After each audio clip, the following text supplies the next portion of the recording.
Hey guys, welcome to a new video. Like, comment and subscribe if you enjoy. Without any further interruptions, enjoy the what if. Everything gone. I was the last person standing. The war lasted too long. I was able to defeat him, but I didn't win. Everyone was dead. Number 1 hash. The rain was pouring. It was an awful sensation for the lonesome figure in the rain. He looked around to see his surroundings. It was so familiar yet so foreign. What was once the Pride Gote 13 scattered and dead all around the rubble and ruins that were now Seraite. The captain of the 8th squad had his white Houri in shambles. He didn't even care anymore. Looking behind him he saw the body of the one that just fell by his blade's mercy. Aizen Sausk, the man that started it all. This time it's him who lost. He is the one that lost track on how strong this person had become and was too careless. His 2 Zanpakuto strapped securely at his back. One of them with a black scabbard, silver tsuba and red and black hilt, Zangetsu. The other in a blood-red scabbard, light gold tsuba and purple hilt, Muramasa. He could feel how they were trying to wrap him in their presence. He could even feel Shiro trying to comfort him.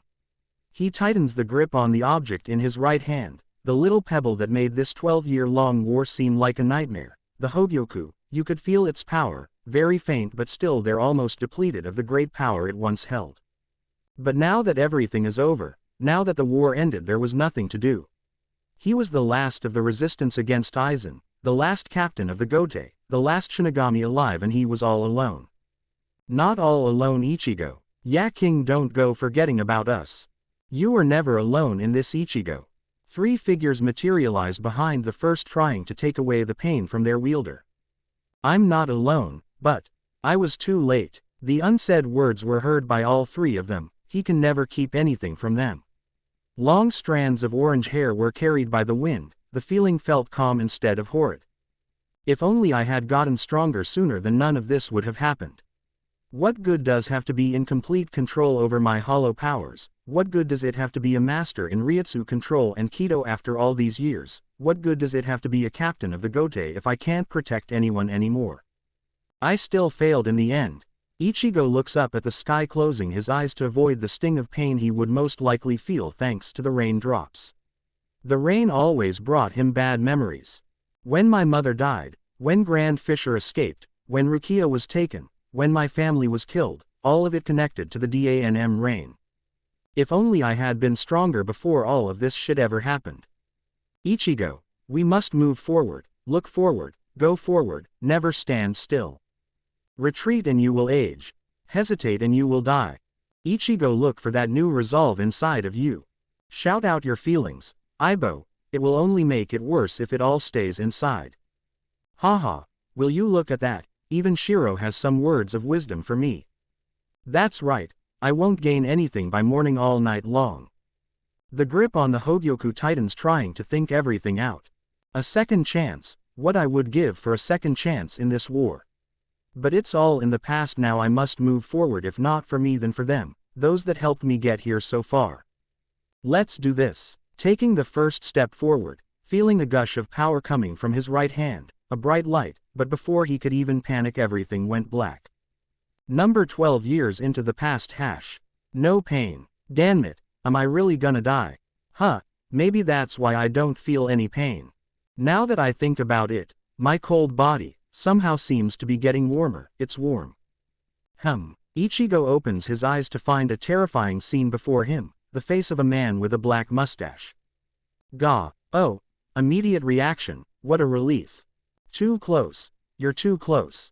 Trying to gain some distance by the one that made him startled, he tried to push him away but with no avail. After all, he was pretty heavy. Tencho 1. Ichigo has regained consciousness. Tencho. Finally noticing it was that awoke him in such a horrible state, he pointed a finger to the man in accusing way. Wait, I know you work for Getaboshi, aren't you? What are you doing in bed with me? Ow, pain, so that's where it went. I seriously don't want it back. Quote exclamation mark quote. Finally remembering what had happened the night before, he brought a hand on his line of vision to make sure he wasn't a ghost or maybe even dreaming. I'm not dead. How is that? Wait a minute. This isn't even my house. Where the hell am I? Footsteps could be heard in the hall behind shoji doors. when they opened a familiar person stepped into the room. He had his ever-present green and white hat, his getas, cane and his usual attire. "Uh-oh, you shouldn't move around, Kurosaki-san. Your injury hasn't fully healed. If you keep moving around you can die." Ichigo stares at the shopkeeper with confusion before he remembered the reason why he was injured in the first place. "Rukia. Oh, so this is your place. Correct. You saved me." Looking at the floor in depression, his scowl was nowhere to be found, only a face of sadness and grief was left. "What's this? Your tone is unexpected. You make it sound like if it was better if I let you die." Quote. Silence graced the room before the orange head blinked once more and was startled by the complete change. Exclamation mark. What's going on? Shiro, Zangetsu, Muramasa. What's going on? One moment I'm in the ruins of Siraite and the next time, where am I anyway? He looks around to see the site of the shop he thought to be long gone since the beginning of the war. Once he gets out of his first shock he realizes there is someone else in the room, someone that should be long dead by now. But that's impossible. He kept on staring at the blonde eye front of him, not even giving second thought of the other person in the room. Kazuki looked intrigued at the sudden change in the teen, but still felt it was weird and couldn't help but be confused. Hiding his confusion behind his fan and eyeing curiously the teen, he kept silent and decided to see what he would do next. Kiss. Q. The shopkeeper frowns behind his fan at the confused and panicked stare the teen was shooting his way. You can't be alive. What just happened? I. Thinking it was getting out of hand he was about to speak up but was startled when three figures suddenly materialized next to the orange head. What's going on? Kazuki is dead. I saw him die. Is this Kyoka Suigetsu? No. I killed Aizen. She can't be alive either. Then what? Ichigo, calm down. Be rational. That is not how a captain should act, remember.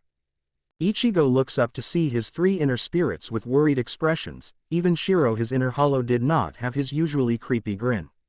He let out a sigh and took a deep breath and composes himself, grabbing onto his emotionless and usual mask. That's right, it got me by surprise but not anymore. Kazuki looks in disbelief at the sight before him, thinking it couldn't get any weirder and not having a clue of what's going on. Ichigo decided to ignore the shocked shopkeeper and decided to focus on the cause and concentrate. Okay. First of all, Zan, is everyone okay? Yes, we all are fine, Ichigo. Apparently they are. Okay, theories, anyone? All four figures are caught up in their thoughts. They don't notice the nervous shopkeeper and his helper getting closer to them. All in the room turned their gaze to the first person that spoke up. Only one logical explanation can be made. Yes, I was thinking that as well. Who would have thought it had enough power to do something like that? Got that right, Ibo. Now what? Not quite sure. We can use it as an advantage. Looks like you will get your second chance, Ichigo. Guess you're right. Okay, everyone inside. All three spirits go back to where they belong in Ichigo's inner world and wait for the outcome of the situation. After all, he had an audience and they were not the ones to leave without an answer. Ichigo took his attention back to the startled shopkeeper, and saw how confused he was.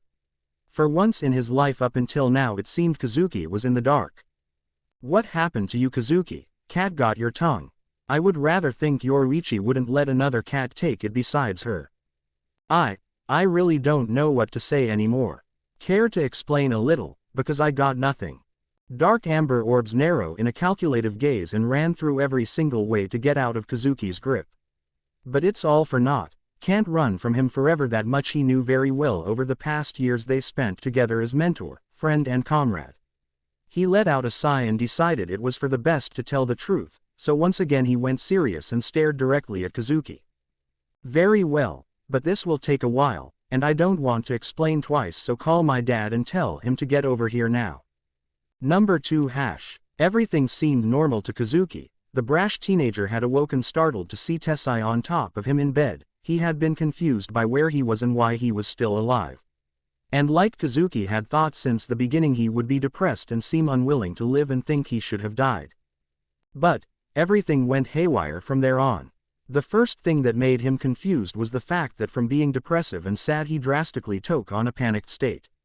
The second thing was the fact that not only to Zanpakuto, That was weird enough since it should be impossible to have two, but also an inner hollow happened to materialize in front of the teen and try to calm him down.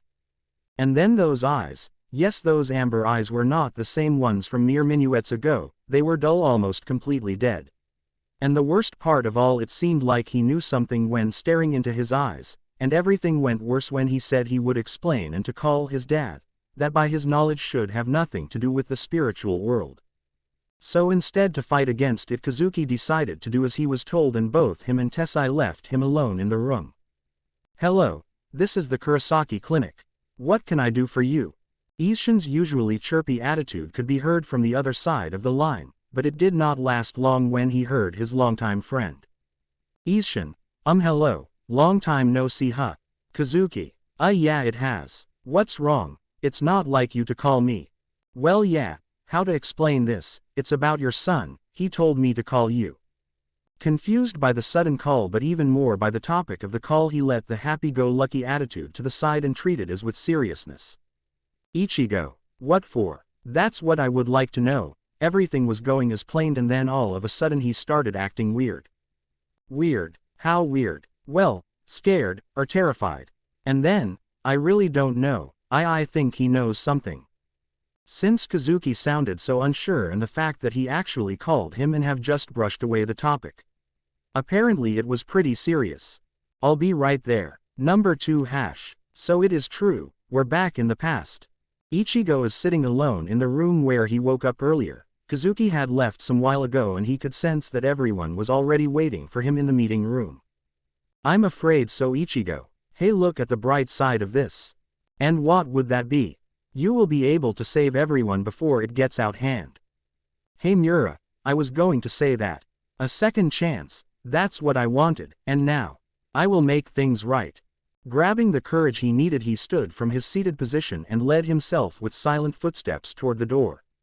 Before he even opened the door, he took a second look around the room to let it sink in that he really was in the shoten. He was so engrossed in his thought he didn't even notice the internal conversation they were having. "E can explain it easier that way." What? "Oh sorry Zan, I wasn't hearing." Zangetsu mentally groans at his wielder. Sometimes he could be so foolish and ignorant, but at times be the most perspective of all. "I was saying, I think it would be better if you were in spiritual form, that way we can explain it easier." "Yeah, I was thinking that too." Taking a deep breath, Ichigo opens the shoji door and enters the hallway, making his way towards the room where everyone is gathered. Number 2 hash. Kazuki and Isshin are sitting in the dining room waiting for the person that gathered them, saying he would explain some things. Isshin sighed and took a sip of his freshly made tea. To his right was a black cat named Yoruichi who decided to tag along since it seemed rather important, and to his left was Kazuki. The only empty seat was the one directly across from him and in front of the sliding shoji door. Everyone's attention was brought back when the shoji door opened and out came the person they were waiting for. He stopped after closing the door, still standing, his gaze directed towards Isshin that was in front of him, with his very familiar for him, yet very new for the rest, amber dull eyes. Ichigo. Isshin was the first to break the silence that was created the moment they were gathered in the room, gasping in shock at seeing his only son look like a dead man even though he was technically the same teenage boy. "Ah, Kazuki, separate me from my body. It will be easier to explain that way." Kazuki stared back with a curious yet confused feelings, thinking that maybe the teen had forgotten he lost his Shinigami powers the moment Kuchiki Byakuya had shattered the chain link in the soul sleep. Kurosaki-san, I think you forgot da. Don't worry about that, Kiss Urahara-san, just do it, you'll all understand when you see what I mean." Kazuki, still with doubt, shrugged and stood up, his cane directed towards the teenage boy, not really knowing what to expect since he wouldn't come out as a Shinigami. Or that's what he thought. Bang! The lifeless body fell on the ground next to the man, yes man, standing where the body once was. Every single person in the room went wide-eyed the moment they saw what Ichigo had meant. In front of them stood the same teenage boy but completely different. The same orange spiky hair, slightly longer and shaggy at front and sides, but at the back waist-length hair grabbed in a slim low tail. He was taller, at least a head taller, and looked to be in his mid-20s. Standard Shinigami Shihakusho, one with a white sleeveless haori strapped in place with a red obi, 2, at his waist. 2 Zanpakuto on his back, one in a red scabbard and the other in a black one. And black fingerless combat gloves on each hand. But the differences from the Ichigo they knew and the one in front of them was not only in appearance, no, that was only the beginning. The normally aggressive and uncontrolled Ryutsu he normally had was neatly and calmly suppressed in a very professional way. The air around him gave you the impression that you do not mess with him. And when he started walking to take his seat, noticed the fact that he walked different way, elegant yet fierce and very silent. You could see how well trained he was in stealth. When he took a seat they also saw how he sat in a very quick yet perfect Seiza 3. That was something Ichigo would never do. I am actually from 12 years in the future. With that comment he got everyone's attention in his mature and tired voice. Isshin was too stunned by his son, his boy, or should-be boy that was standing in front of him to think. To him Ichigo looked like hell, no probably worse, there was no word to describe it.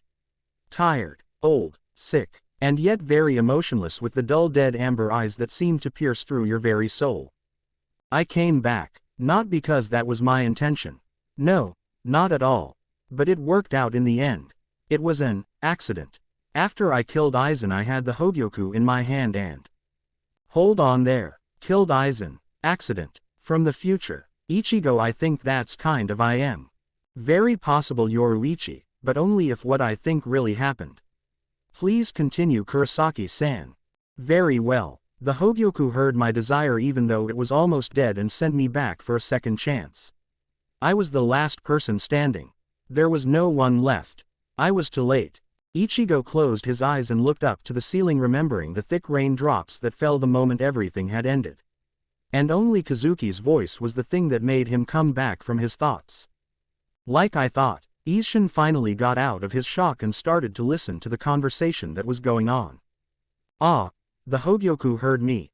And now here I am. So it really is you, huh, Ichigo? Oyaji. Ah, it is me. Haven't seen you in a while. That might not be the case for you. So you know everything. And what do you mean you haven't seen me in a while? Yeah, don't worry, I'm not mad. And unless you didn't hear me in the beginning, I was the last standing, and I don't mean it literally. Everyone else died on some point in the 11-year-old war. Everybody present in the room flinched at that comment. War, and not just any war. One that lasted 11 years and in one that apparently everyone died in the end except for him. Yoruichi took a step forward in her cat form and leapt onto the low table in front of Ichigo, looking directly into his eyes. What's with those eyes, Ichigo? Was the war that bad? Was it that lonely? Ichigo stared, slightly surprised, that if you weren't observant enough you would have thought he didn't even bat an eye. No, I'm not alone. I have Zan and the others, and yeah, I guess you could say the war was bad, but I really don't wish to go into detail about that. Mostly everyone ended up broken. And even more those that were tortured for fun by Aizen. Torture. Ichigo remembered that very well. Almost everyone was broken by the end of the 8th year, and those that still had hope and strong will were captured and tortured by Aizen himself. Ichigo should know, he was the first one of Aizen's little experiments to find out what would break him apart. In the end even torture wasn't enough, and when Ichigo managed to escape his clutches he came back to find his human friends and family dead. Only his dad had survived, and by the skin of his teeth. He didn't talk to anyone for 5 complete months from the shock. But after that it was very rare to see any type of emotion from the orange head aside from horror. Silence. Apparently they got the message that the war had been hell for anyone and that it wasn't such a good idea to keep up on that topic. You have 2 Zanpakuto spirits. I noticed when they materialized earlier, and the inner hollow. That kind of startled me back there. Oh, yeah, sorry about that. A very faint smirk appeared on his face at the mention of his inner spirits. Ah, Zangetsu and Muramasa, and Shiro, my inner hollow. They all kept me company, so even if each of my comrades went down one by one I still had them. Muramasa. Hey Kazuki, isn't that Kuchiki-ko? I wouldn't say that name in my presence if I were you. Muramasa. Calm down. They don't know. Fall back, you two. Shiro is getting upset. Go back inside, I'll handle this. The 2 spirits disappeared and the attention was brought back to the wielder of said spirits. Muramasa doesn't like it when you mention his previous wielder. He was betrayed. He called out to me and I heard his voice. Been together ever since then. And unless you want Engetsu going against you, I recommend you don't mention him again, Oyaji. Amber eyes narrowed in calculative gaze, trying to get his message to leave Muramasa alone to everyone in the room. Mama, no need to be upset now, do we? So that's all cleared. On to the next question. What do you plan on doing now? I can see you were a captain in the future, didn't quite catch your squad since I haven't seen your back yet. But I don't think you can just storm into Soul Society and kill Aizen on spot, you know. An unusual mischievous grin appeared on the previous emotionless face. Oh, Kazuki, you're not underestimating me now, are you? I'm 27, not 15, I was one of the main strategizers along with Kiraku and Yukitaki. And you're in for a surprise, I'm captain of Squad 8. Squad 8, what happened to Kiraku-san? Oh, he replaced the captain commander 3 years into the war after he died. Kiraku trusted me enough to pass on his squad to me afterwards. Plan, let's see, okay, perfect, that's what I'll do. Son, what's your plan? Oh right, Yoruichi, did you already contact Chad, Inoue and Ishida? No, not yet. But I was planning to. Why? Okay, everything can still work out somehow. Contact them and train them like you were going to. I want everything to be exactly like last time, that way I know what's going to happen. This time the one that will be the one to control the stage shall be me, not Aizen. So you're going to act like if nothing has changed to get him off guard. That's pretty well thought. See, I told you not to underestimate me, Kazuki.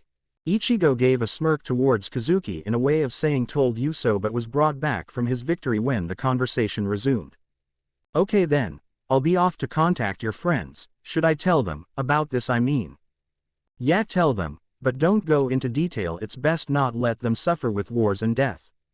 Very well, see you guys later. And with a blast of shunpo she was off to look for the humans. Now what do you want to do, Ichigo? What do you mean, Oyaji? Amber eyes narrowed, and any hint that they had regained some life was gone in an instant. Isshin sighed and lifted a hand to rub his temples, sign that the stress was getting to him. What I mean is, will you come back home with me or stay here with Kazuki? Geez, you don't have to take everything so seriously, Ichigo, there's no need to hear. I don't know if I should, I'm not the same brother, I don't think it would do them any good. Ichigo, you may not be the same but you're still Ichigo. Besides, I need someone to back me up on this. We're going to have to tell the girls about Hollows, Shinigami and so on, and I need somebody to tell them that I really haven't gone crazy. I think I've postponed enough this topic, and it's not like there's an option anymore. They're going to find out sooner or later. Might as well tell them myself. Are you sure you want to do this, Oyaji? I mean, I can just stay here. But, I guess you're right, maybe I didn't get mad, but I bet you won't get the same reaction from Karen and Yuzu. Isshin smiled to himself, thinking how most likely Karen will get mad and Yuzu will scold him about keeping secrets from the family. Yup, that won't be fun, but it will be worth it. Maybe that way Ichigo will regain some life and relax. Okay, let's go. Grab your body, son, and get inside, we have a lot of explaining to do. Thanks, Getaboshi. Get the Senkaimon ready for us in 10 days, bye. Kazuki saw the father and son leave the shop, and sighed, taking his hat off from his head. He really did change a lot over the last 12 years. The way he talks, the way he walks, and the way he acts. It's like an assassin ready for anything, even though he seems so relaxed. It will be hard to get your boy fixed, Isshin, you have a lot of work to do. Flashback. That went better than I thought. Ichigo was currently taking a hot and relaxing shower in his home, which he hadn't seen in a long time. He was slightly surprised that the explanation of Hollows, Shinigami, war, time travel and other things with Karen and Yuzu went better than expected, and was enjoying his hot bath that felt like glory after those cold and quick showers he ever had during the war. See, King, it didn't go that bad. Yeah, I guess, though Yuzu cried like I thought she would. Flashback. I'm home, my darling daughters, did you miss Daddy? Isshin went flying to try and grab his daughters into a bone-crushing hug, to have been coldly avoided by Karen and her annoyed stare. Oto-san, Oni-chan Okairi, 1. Yuzu came out of the kitchen surprised to see her brother and dad come home together since they rarely went out together, if not they just didn't. What surprised more not only Yuzu but also Karen was the fact that said brother was very silent, staring at both of them with dead eyes, like if he hadn't seen them in a long time. What they didn't know was that Ichigo was biting his lower lip and suppressing the urge to go to his sisters and give them a big hug. That didn't go unnoticed by Isshin, who gave him a push towards his sisters and gave him a nod and a warm smile. That was more than enough encouragement than needed, and he slowly made his way to the twins that were staring at him with curiosity. Ichigo then proceeded to hug the two girls like if his life depended on it and started shaking only slightly before he composed himself. The two twins returned the hug, seeing as how he looked like he really needed it, and were interrupted when they wanted to ask what was wrong when Isshin gave them a serious yet calm gaze, telling them to wait. After he let go of the girls, everyone stayed in silence, until it was broken by a sigh that came from Isshin. "I guess it's time to explain a bit." "Ah, don't worry, it'll work out some way or another." "I know, it'll all be okay. Will you just explain already, goat face? My daughter is so mean to me." "Oyaji, it's not time for games."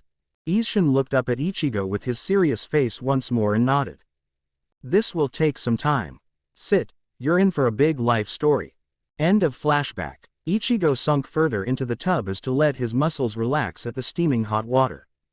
Yuzu had believed everything, seeing as Ichigo was not going to just lie to them, but started to cry when he mentioned the war and that he came back in time, obviously leaving out the part when everyone died and other sad scenes.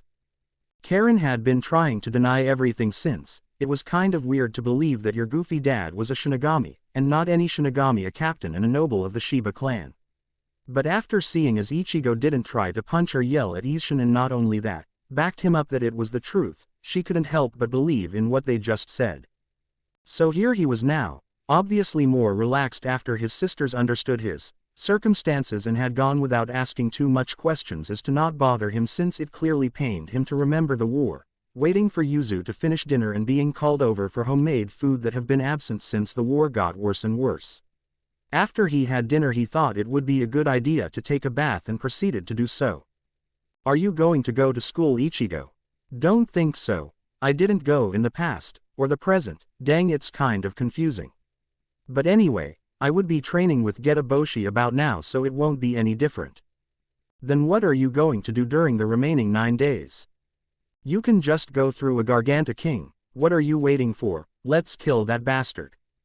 "No, remember, for everything to be the same and predictable, the others need to come with me too."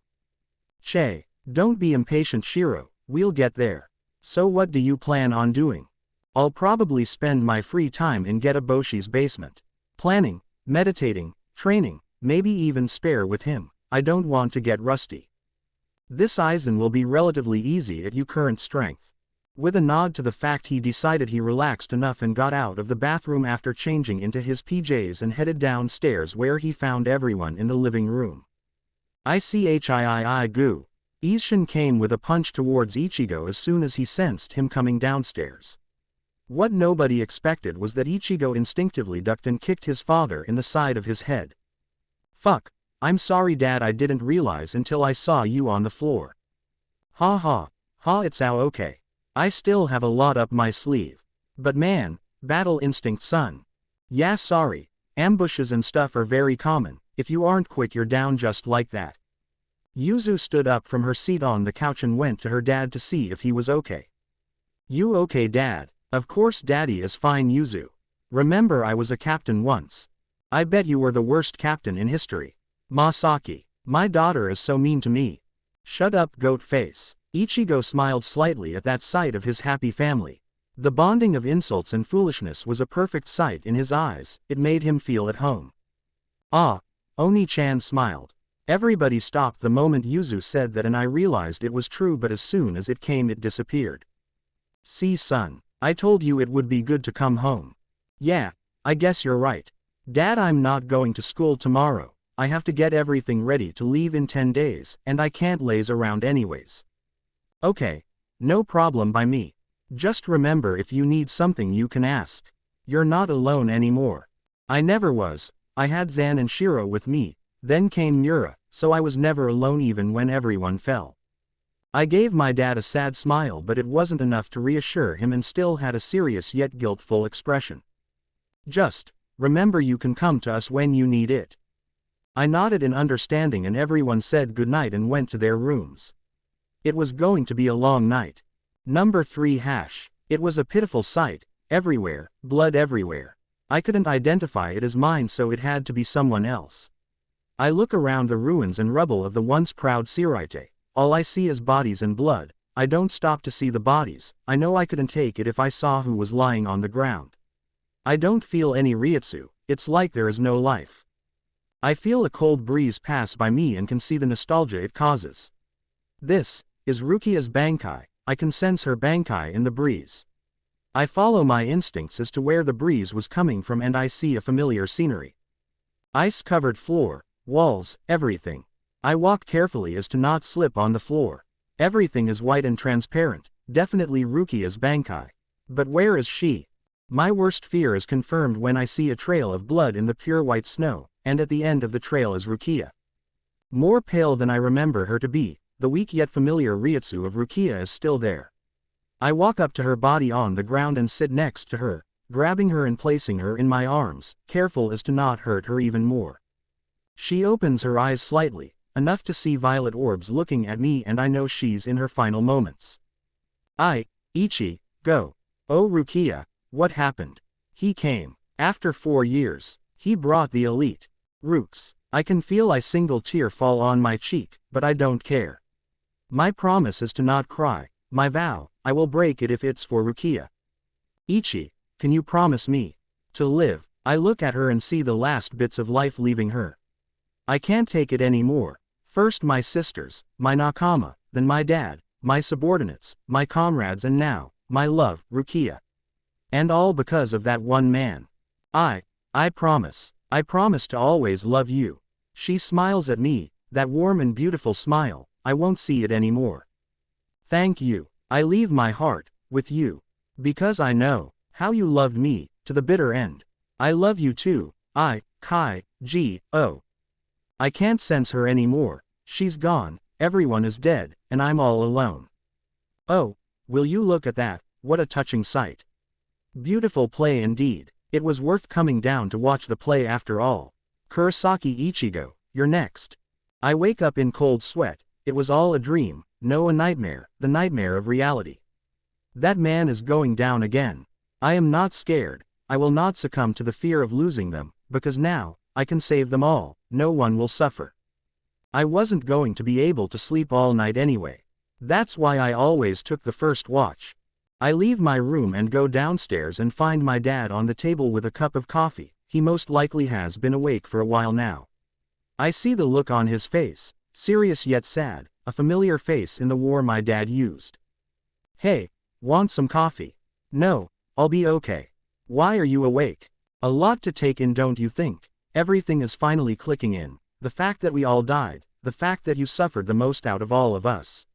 It pains me to see you this way. You seemed so alive just a while ago, and now, that dead and emotionless mask is back. It's going to take time, you know. It's not easy, to live a war, to see everyone alive again.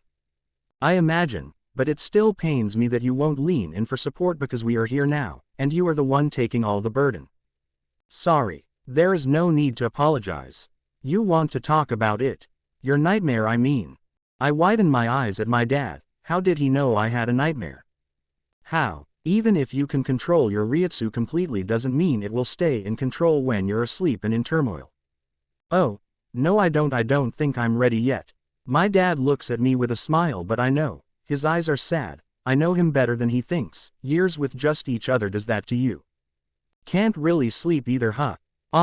Not really. I'm used to sleeping 5 to 4 hours. We have to keep watch, and more because my squad was the one in charge of Hueco Mundo infiltration. You have to always be alert in that desert.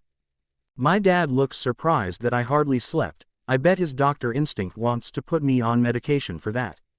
It's amusing how well I can read him. Used to sleeping 5 to 4 hours. That's insane. How can you be active in the battlefield like that? And why send your squad to Hueco Mundo? Well, let me tell you that I never lagged for lack of sleep. Like I said, you get used to it. And about the Hueco Mundo part. How to put it? There are less hollow attacks with me around. Hollows act on instinct, and by doing so they avoid stronger hollows, and since I have Shiro I can blend in well and the other hollows think that those around me are my prey. The look of surprise on my dad is more amusing and I can feel a tug of a smile at his dumbstruck expression.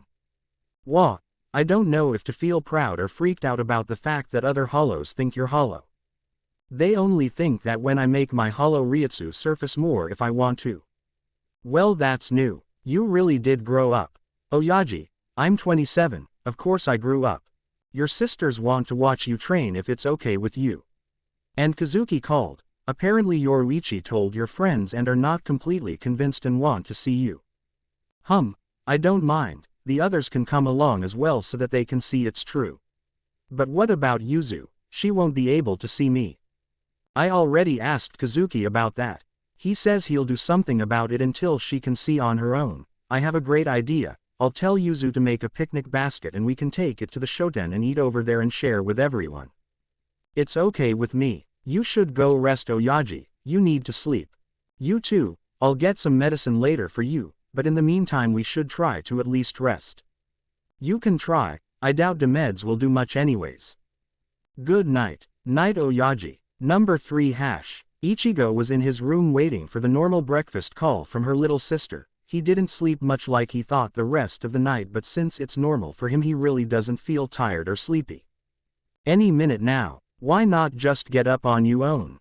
It's boring in here. And by doing nothing you start thinking about it again, and it's raining. Again, you know we don't like the rain. Sorry about that guys, but Oni-chan breakfast is ready.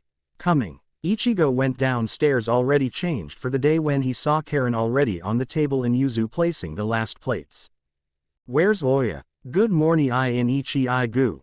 With a quick side step and a punch in the gut, Ishin was down. You're lucky I held back at the last moment or you'd be out cold. Masaki, your son is so mean to me. The rest of breakfast went relatively normal for a morning in the Kurosaki household. Starting getting ready, everyone got ready to leave and start the day, promising to eat a picnic at the Shoten. Ishin and the girls would meet up with him in the afternoon. Kurosaki-san, to what do I owe the pleasure of you visiting my humble shop? Save it for later, Kazuki. I know Oyaji already told you of today's plans. And you can call me Ichigo. It sounds weird now that I think about it. Very well. Yes, your father did call me in the morning. And I imagine you already told Yoruichi. Of course. Kazuki was smiling behind his fan with mischievous plans like he always did. I wonder what he's up to now. Nothing good if it's coming from him. Ichigo looks at Kazuki in concern, thinking he might want to experiment on him. The thought of it sent shivers down his spine. No, Kazuki would never do that. Mayuri would, but not him. Oh, why the serious look, Ichigo? What are you planning now, Kazuki? Me? Why would you think that? Oh, don't know. Maybe thanks to all the shit you always cause when you're smirking like that. Maybe. But this one is for your benefit. You see, I thought of your plan, but you have some flaws. Like for example the fact that you don't exactly look like a 15-year-old in spirit form, and Muramasa. I don't think it would be a good idea for a boy that just acquired his Shinigami powers to have 2 Zanpakutus, not to mention 2 separate Zanpakutu. About Muramasa we already have a plan. Since Muramasa can manifest himself even without me nearby, I'll have him wait at the cave under Sokyoku Hill for a while. But about my appearance.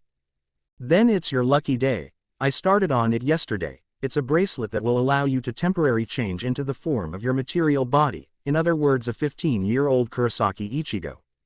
Aren't I a genius? And you call yourself humble. So when will you have it ready? Soon enough. Ichigo eyed curiously Kazuki, trying to understand the mystery in front of him. Of all the comrades he knew, the most unreadable he had would be Kazuki. Okay. Anyway, can I use your basement? Sure, but I would like a spar. Want to know how strong you really turned out to be? You'll be surprised. Number 3 hash. I jump down the basement door and land easily with no problem. Looking around, it brings a sense of nostalgia and so many memories.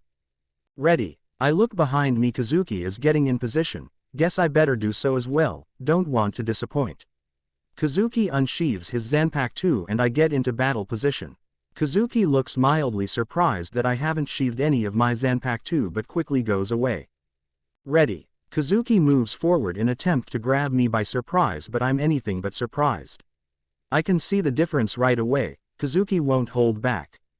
I sidestep and dodge when he attacks again. I repeat various times until I see a slight opening. I shundo around Kazuki and land a open palm hit at his side. I can see I caught him off guard, but that only happens once with him. I unsheath Zangetsu and Muramasa and block in X form when one of Kazuki's attacks comes. We go around blocking, attacking, dodging, counter-attacking with neither having the clear advantage, but I know, and I know he also knows that I'm holding back, that if I wanted to the match could have been over the moment the fight started. Even with my bare hands, my strength, stealth, not to mention my shundo, a combination of shunpo and sonido, is even faster than Yoruichi by a lot. The moment I wanted I could have at least knocked him out. Kazuki comes from the side and tries to land a hit to my right shoulder, but I can anticipate every move he makes and dodge. Before he even notices that I dodged, I go behind him and fire a Kido at him. Hado number 63 Reikoho, disappointed Kazuki. Kazuki comes out from a cloud of thick smoke made by the Reikoho with his robes slightly burned. They would have been burned to a crisp had the humble shopkeeper not blocked in the last moment. Of course not. I'm quite impressed actually. It was a good spar. I hear clapping and realize we are not alone anymore, and my gaze lands on the familiar sight of my family, Yoruichi, Tessai and my nakama. And without thinking I go in shock at seeing them all together and alive, forgetting for a second where I was, so instead of looking towards them I look up in attempt to calm down. I grip my Zanpakuto tighter and realize they are trying to support me as well. I give a deep breath and slowly turn and walk where everyone has assembled and is waiting for me. A little earlier outside the Shoten hash. Hey Dad, you said to bring a picnic basket, but where are we going to have a picnic in this old shack? Karen and Yuzu look at the famous Urahara shop and wonder what's so special about it, since they said they would have a picnic, and the only special thing about it is that it looks like an old-style house. Yeah Dad, I put great effort in the picnic and I don't see where we could have it. Oh my darling daughters, you're in for a surprise. Let's go in. Whatever. The girls and Isshin were about to go in when Isshin stops and looks back to see Ichigo's friends accompanied by a black cat with yellow eyes and smiles. Why hello there Yoruichi. I see you brought your guests as well. Don't push it Isshin. I brought them because Ichigo said it was okay and because this way any doubt they have will be gone. The kitty talked. Why am I not surprised anymore? And I thought old goat face being a Shinigami was weird enough. I'll take that as a compliment. My name is Shihoin Yoruichi, an old friend of your dad. The three teens that were with Yoruichi looked stunned at the fact that Ichigo's family was with them, but quickly composed themselves when apparently they were all updated with the spiritual world, but what caught them off guard was the fact that Ichigo's goofy dad was a Shinigami. A Shinigami? Ah, why hello there you three. Yes, I'm a Shinigami, but that's not the important part. Let's all go inside and see Ichigo. I'd like to see him in battle now, and I can tell Kazuki and him are sparing. Okay kids, let's go in so that you can see for yourselves it's not some big prank or something. They all nodded and went inside to find the Shoten almost empty with the exception of the tall former Kido Corps Commander Tessai. I've been waiting for you. Tencho told me to give this to you Kurosaki-san. Tessai gave Isshin a pair of black framed glasses and signaled them to follow him to the trap door of the basement. Here Yuzu, put these on. They'll let you see spirits, so in the meantime wear them, okay? Okay Dad. A basement? Why are we going into a basement? That's where the training grounds are, miss. And also where your brother is.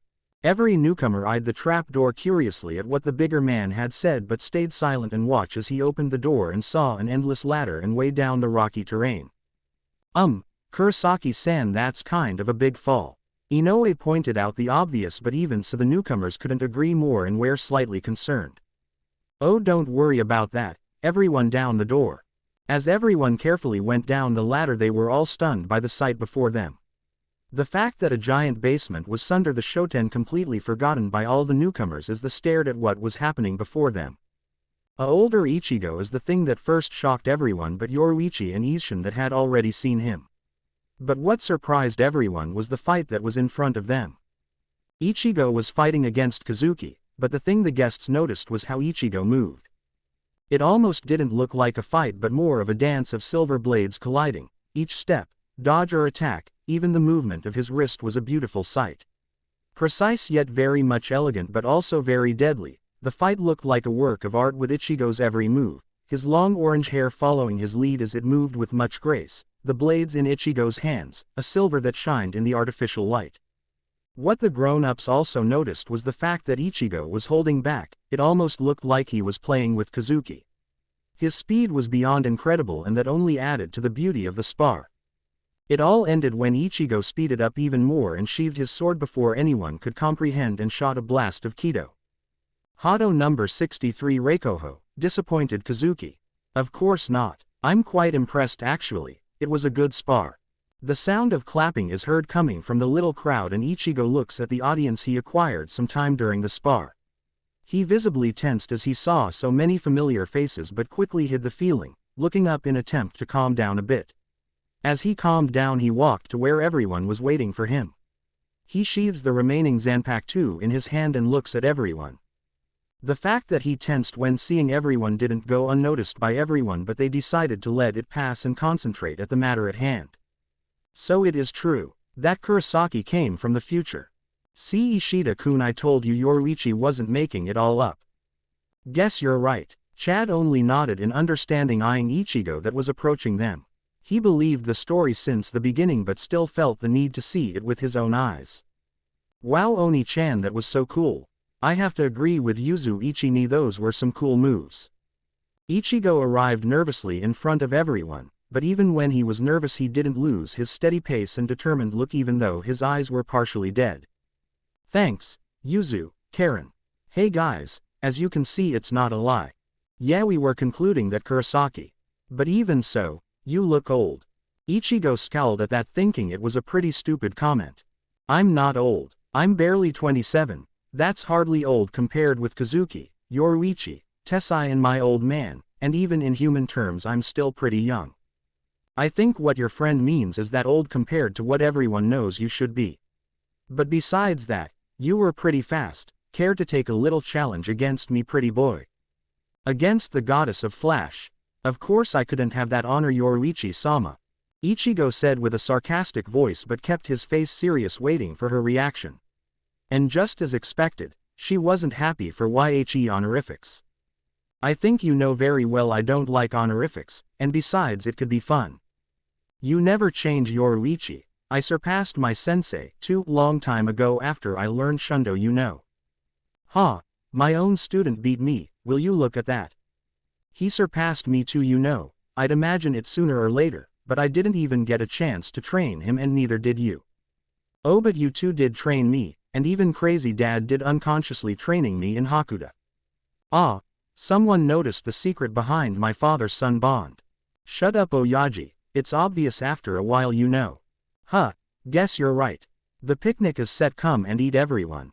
Okay. Ichigo was feeling more comfortable now but still couldn't drop the fact that he was still acting in front of his family and friends, a happy mask to fool them at least a little and even fool himself. Flashback. Everyone had gathered at the Shoten and were waiting for the owner of said shop to finish the last touches in the Senkaimon. Okay, gather around. Where's Ichigo? Ichi-ni said he'll come down in a second.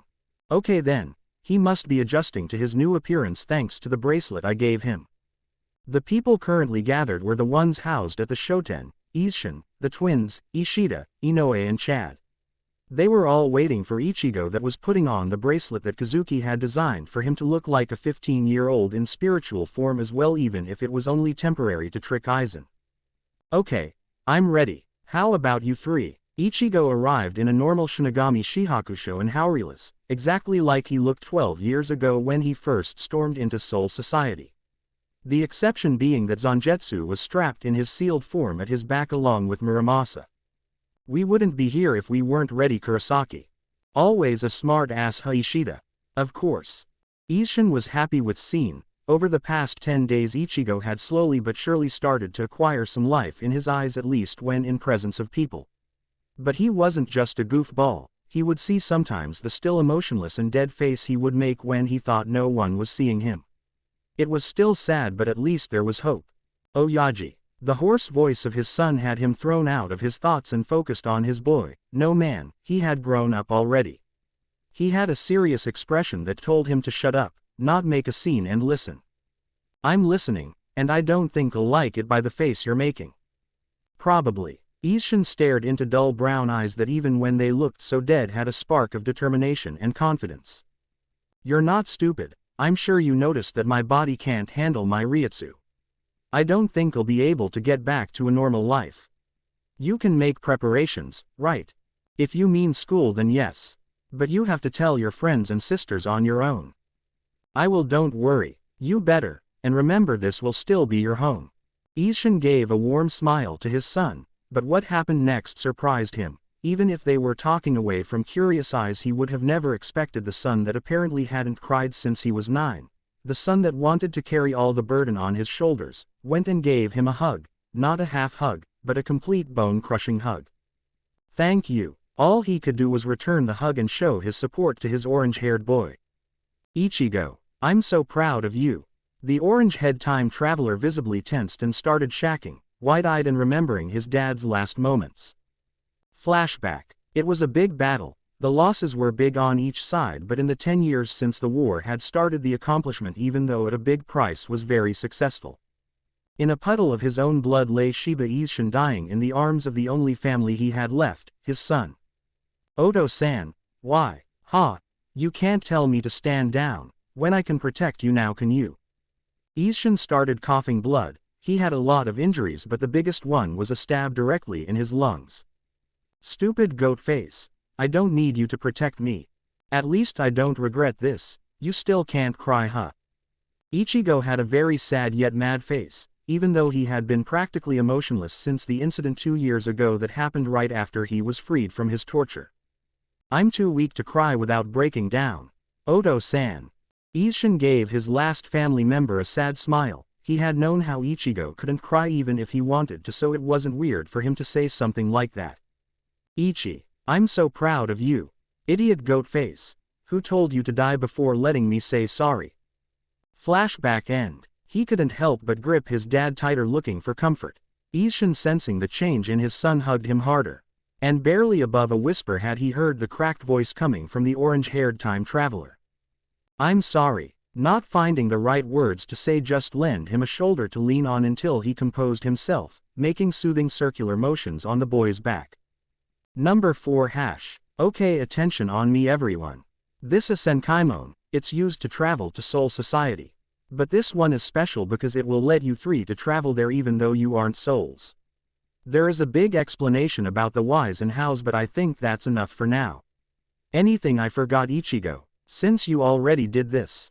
Yes, in fact, it's very important actually. Run, and don't look back. Quote. Very informative. Okay, good luck, and try to come back in one piece. Bye bye, Oni-chan. Be careful.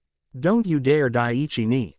Ichigo smirked at his 2 sisters' statements and thought how he could die now if he had lived through 11 years of war. I'm too stubborn to die. Don't worry. The girls gave their brother a hug and fared him goodbye. Okay, I'm going to open the gate. I'll keep it open as long as I can, so once it opens, jump in. 1, 2, 3. And with a quick jump the 4 went through the gate, quickly followed by Yoruichi in her cat form.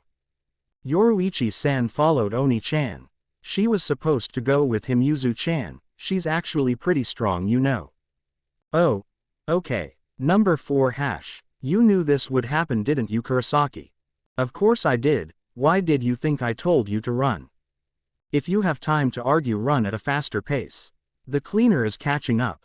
Yoruichi pointed out as the sweeper was gaining on them and the exit was still slightly far away. Ishida was mumbling about how Kurosaki can't be taunted the same way as before, but trying to obey the black-haired cat. We're not going to make it. Satenkesh wo, Kurosaki-kun. Ichigo grabbed Inoue by her waist under his arm and Chad that was already carrying Ishida by the shoulder. With Yoruichi already on his other shoulder, he burst in a slow pace of shunpo and easily got out of the dongai, solidifying Ryutsu under his feet and getting to the floor and landing with perfection even with the extra weight. Perfect use of shunpo, Ichigo. Why thank you, Yoruichi. You guys okay? Yeah, can you stop talking about your shunpo and what nonsense and let go? The orange head blinked in surprise, realizing that in fact he still held everyone and that even though the gate had appeared high in the sky there was no crater in his feet. Deciding it was safe, he let go of his friends gently. Oh, sorry, didn't quite notice the extra weight. Chad nodded in understanding and Ishida glared at the orange head that actually saved them. Now that he was thinking about it, he really was different from the hot-headed teen from mere weeks ago. Whoa Kurosaki-kun, that was amazing. It was like flying. You really saved us there. No problem, Inoue. Well, looks like we arrived in West Rukongai like planned. Ichigo thought it was the perfect time before starting to fight for Muramasa to hide, so he proceeded to inform his Zanpakuto. Muramasa, I'm sorry, but this is where we will say goodbye for a while. Go hide in Yoruichi's hideout, I'll meet you there, and take care. Be careful not to be seen. Don't worry, Ichigo, I won't ruin your plans. I don't want to leave you, but since I know you won't abandon me, I'll bear with it for now. Don't worry, Mura, it's only temporary. You know Kingi would never abandon any of us. That's right, believe in Ichigo, we'll see you soon enough. Okay, I'll wait for you. Muramasa materialized in front of everyone and startled them by being sudden, not aware of the conversation that was going on inside the time traveler's head. Take care, Muramasa, I'll meet you there. Said man gave a reassuring smile to his newest Zanpakuto and companion for so many years already. Thank you, Ichigo, I won't disappoint you. And with a quick flicker the Zanpakuto spirit left, leaving only Zangetsu on Ichigo's back and some confused stares. Don't worry, he'll be alright. Okay, let's go to the gate. With that he started walking towards the gate, with Yoruichi still on his shoulder eyeing him curiously. I hope you know what you're doing, Ichigo. You should know this is Jidanbu's gate. Of course, I know what I'm doing. I was one of the main strategists during the war. And besides, I need Jidanbu to appear and beat him. You just make sure the other three don't interfere. Okay, I'll try my best. Can't promise you anything though, I think you know them better than me. Ichigo smirked at that comment. Of course he knew them well. The moment any of them was in danger they would storm in and try to save the other without thinking. When he almost arrived at where Siraite visibly started, the wall and gates came crashing down along with the giant gatekeeper, shocking the three newcomers and visibly stiffen and turn into battle position. It's been a long time since someone has tried to come through the gate of Siraite without a pass. Long time since I've had a visitor. I'll take good care of you, little boy. Hashtag on the other side of the gate hash. Some random Shinigami doing random Shinigami stuff at the command of Lieutenant Hisagi Shuhei were right outside the western gate when it fell. The alarm reporting the arrival of Ryoka in Siraite was already sounded and the Shinigami were dispatched. The Ryoka has fallen outside the gate of Siraite. If it's on that side, we won't be needed. The lieutenant of Squad 9 listened to his subordinates coming to the same conclusion.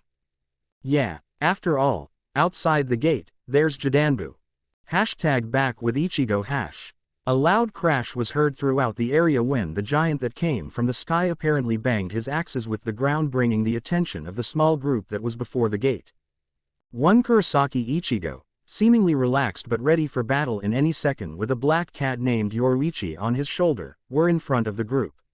And a few feet back were the rest of the group, Ishida, Inoue and Chad, surprised beyond belief by the size of said gatekeeper. Ha ha ha, now, come at me any way you like, little boy. Ichigo smirked inwardly at his comment. Boy, even though Ichigo was very young, you could not judge an opponent by their appearance only.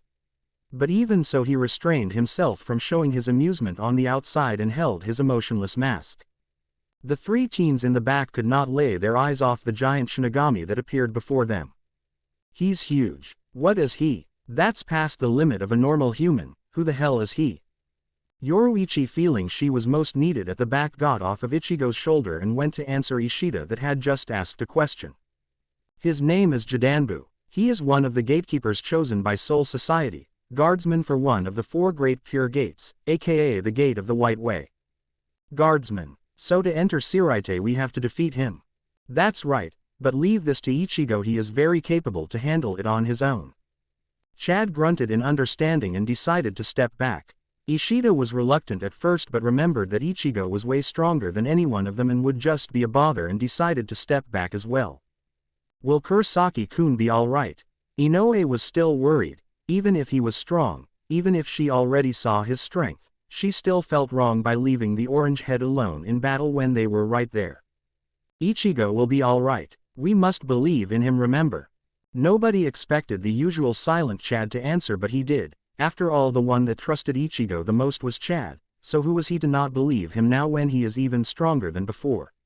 So instead everyone stayed put and decided to watch the match that was about to start. So now is when my acting skills have to surface. Ready, Zangetsu, Shiro. We are always ready when you are. I'm always ready for a fight. Ichigo smiled slightly and focused at the matter at hand. He remembered the first time he did this, Jidanbu said he didn't have manners, so let's surprise him, he thought. He needed to get on his good side so that he would open the gate and greet his little guest that was most surely already on standby. Nice to meet you, Mr. Gatekeeper. My name is Kurosaki Ichigo and I will defeat you today. Oh, looks like a country boy with manners, though cocky, and that will be your defeat, boy. My name is Jidanbu, guardsman of the White Wind Gate, and in the 300 years I've had the job I have never lost. Ready, kid, here I come. With a quick and strong thrust, Jidanbu swinged his axe at his opponent with full force, making dust pick up and create a cloud that didn't let anyone see through. The cloud didn't let the specters or the ones in combat to see through, and everyone froze to let the cloud settle. Once the dust cloud dispersed, the sight that was behind it not only surprised Jidanbu but the companions that already knew of the power Ichigo held. Standing with a raised arm to block the axe was Kurosaki Ichigo, nor surprised or affected by the attack that he grabbed barehanded, even if the ground below had created a small crater from the force of said attack. What are you? Everyone was stupefied by the scene before them. Even Yoruichi had to admit she was quite impressed by his strength and composed nature. Want to stop, or do you wish to go till the end? This is not over. I will not be defeated so easily. Jidanbu reaches into his robes and pulls out a second axe and prepares himself to deal a blow at the vulnerable for him, orange head. Take this. My ultimate must-kill attack, 10,000-year Jiden hit festival. Jidanbu swinged his axes with full force at Ichigo. He was standing confidently in the same spot. In a quick movement that nobody noticed, he unsheathed Zangetsu and broke Jidanbu's axes, landing silently behind said giant with his Zanpakuto already sheathed at his back. Once the rubble that exploded from the impact of the now hilts of Jidanbu's weapon, everyone could see the fact that pieces of the axes were scattered all around the small battlefield around the gate. My axes. The gatekeeper stared at the hilts of his axes in disbelief that his powerful weapon had not only been caught by the orange-haired stranger but also cut into pieces by a mere swing of his Zanpakuto. Tears were starting to form at the corner of his eyes, but before he could start to cry and mourn like a baby, the destroyer of his Zanpakuto spoke up. I'm sorry, I didn't mean to destroy them. But I knew that you wouldn't let me pass unless I did something about them or you were unable to fight, and I don't want to hurt you. Ichigo sheepishly brought a hand to grab the back of his head in an innocent yet sincere way of showing that he really was sorry. He didn't want to do that again, but he concluded from the beginning that it was the best choice. You are such a good man. And me, I was just about to cry for some axes. Ichigo felt a tug of a smile appear on his face at seeing the giant not crying like he did in his original timeline. You want to pass through the gate, right? I'll open it for you. Just be careful, there are strong opponents. Thank you, Jidanbu, we'll be careful. The giant composed himself from the previous fight he was in and went towards the gate, giving Ichigo a chance to look at his companions that were unusually quiet since the beginning of the fight. The sight of his friends was hilarious indeed. Even Yoruichi, that he thought would be more relaxed about this situation, was staring at him wide-eyed and with their jaws hitting the ground. He was going to yell at them to close their mouths when he heard Ishida talk. Did he just break his axes, stop the attack barehanded? Why, yes, I did. But before you start asking more questions, I'm going to ask you that from here on out nobody must know anything about my situation. Now if you'll excuse me, I have a guest to greet. Ichigo made a half-turn and made his way to the gate that was being lifted by Jidanbu slowly but surely. When the gate was at its top, said giant froze from shock at the guest that Ichigo knew would appear and prevent them passage. Inwardly Ichigo smirked at how well everything was going, but outside he had an emotionless and unreadable face. Third Squad Captain, Ichimaru Jin. Jidanbu mumbled in shock, eyes wide at seeing the captain when expecting that there would be nobody at the other side of the gate. Hey, that ain't right. The third squad captain without a movement or sound drew his Zanpakuto and dealt a deep gash on Jidanbu's left forearm that was supporting the weight of the gate, making him kneel under the pain and solely keep the gate open thanks to his right arm and shoulder.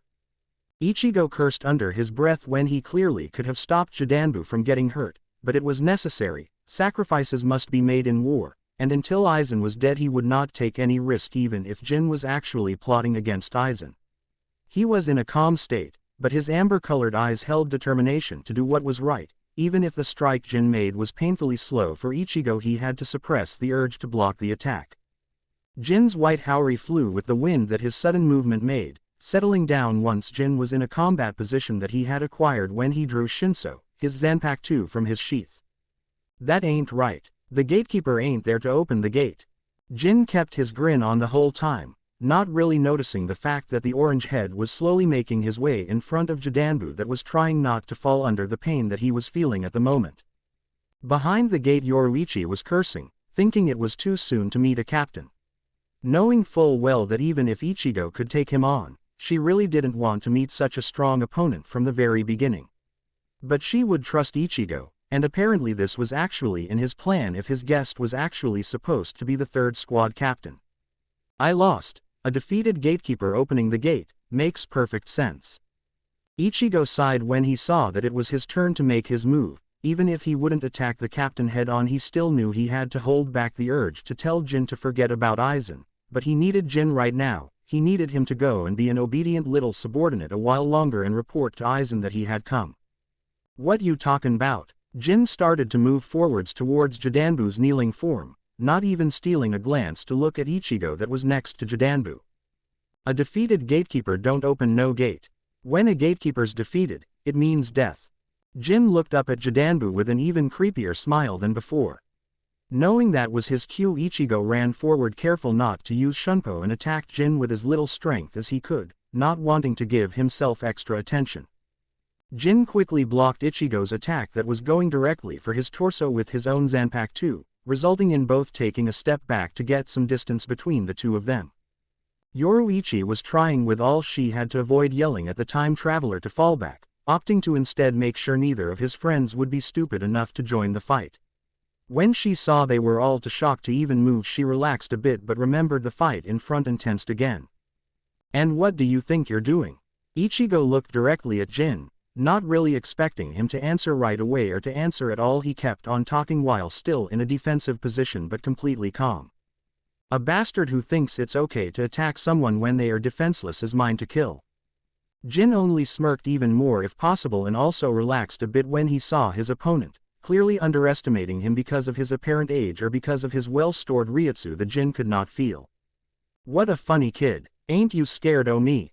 Ichigo had to hold back the need to laugh at the man in front of him. Scared of him? Compared to Aizen's weird transformations and modified hollows, he wasn't sure there was something that could truly scare him anymore. Not at all. Jin frowned a little but still held a smile on his face, clearly confused by the emotionless face of his opponent and his answer. Ichigo, I don't think. It's okay Yoruichi, everything is under control. Jin's full smirk returned when he heard the black-haired cat call out to the teen in front of him. When he realized just who was in front of him. Ichigo. Ah, so he's the one. So you're Kurosaki Ichigo. Quote. That's right. Oh, so it really is you. Jin turned around and started walking towards the way he came, but when he had gained distance from the orange head he halted. Knowing full well what to expect, was on high alert, ready for Jin's deadly strike. Then all the more reason I can't let you through here. Jin extended his right arm that was holding his Zanpakuto to the side, with the point of the blade in direction towards his right. With a quick movement he turned around and bared his footing into his release position, feet separated and body ducking slightly and inclined forward, creating a sudden gust of wind that went towards Ichigo and the giant behind him but causing them no real harm. Shoot him dead, Shinso. His Zanpakuto extended forward at an incredible speed, but without letting anyone notice, much less the owner of said Zanpakuto. Ichigo grabbed the point of the blade bare-handed, relaying on his hierro to avoid being hurt but letting himself be pushed so to take the giant with him back into the Rukongai and on the other side of the gate. Jin of course didn't notice, nor anyone else. All they saw was the substitute being pushed back by a very long blade and landing in top of Jidanbu that was now out cold and on his back. Jin retracted his sword and sealed it, looking at the other side of the gate that was slowly falling into place and said a quick goodbye. Bye-bye, Kurosaki, Ichigo. Everyone yelled to their fallen friend and rushed to his side while Yoruichi cursed for seeing the gate fall and thinking that maybe something went wrong with Ichigo's plan. I'm okay. Don't worry, Ichigo stated calmly, getting down from the giant that had his injured hand and checking for any damage in his hand. It was slightly bruised but not anything serious, so he shoved it back and concentrated at the matter at hand. But, Inoue, don't worry, everything is going as planned so there is no need to panic. Could you heal Jidanbu's injury please? Inoue thought to protest but when she started into dull amber eyes she shook her head and walked towards the giant's injury. So are you sure this is part of the plan?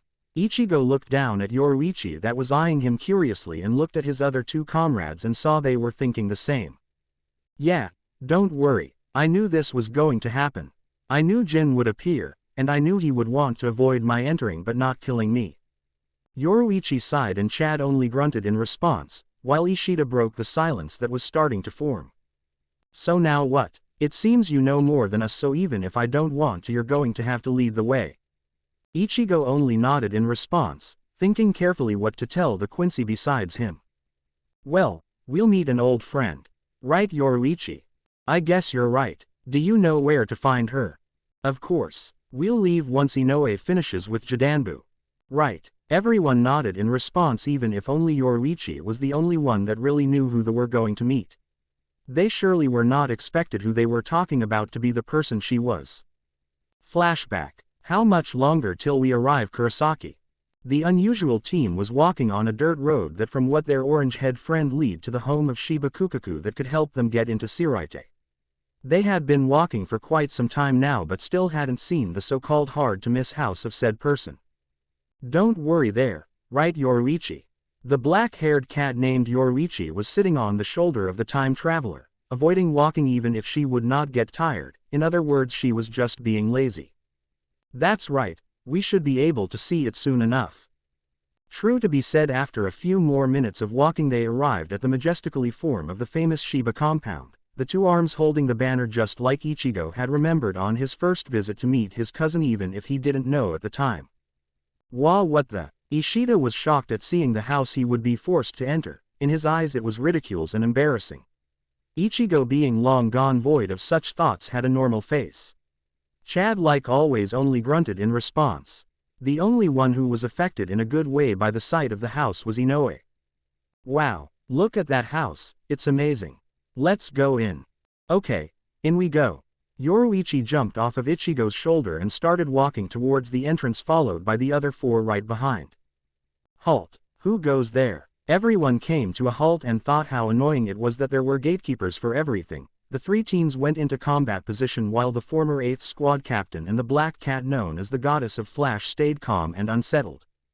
Yoruichi thought it was good enough time and got the attention of the twins that were proudly guarding the gates of the Shiba compound. When they caught sight of the black cat they visibly stiffened and cried out in respect for said cat. Yoruichi Dono, once clarifying that they followed one of the two inside the compound downstairs to find Kukaku Shiba. Their guide kneeled in front of a shoji door and called out to the person that was inside. Kukaku-sama, Yoruichi Dono has come. Waiting for a response that was apparently only heard by the kneeling man he opened the door to reveal the head of the Shiba clan, sitting in an imposing position, clad in her everyday attire resting against a vast amount of pillows at the end of the room.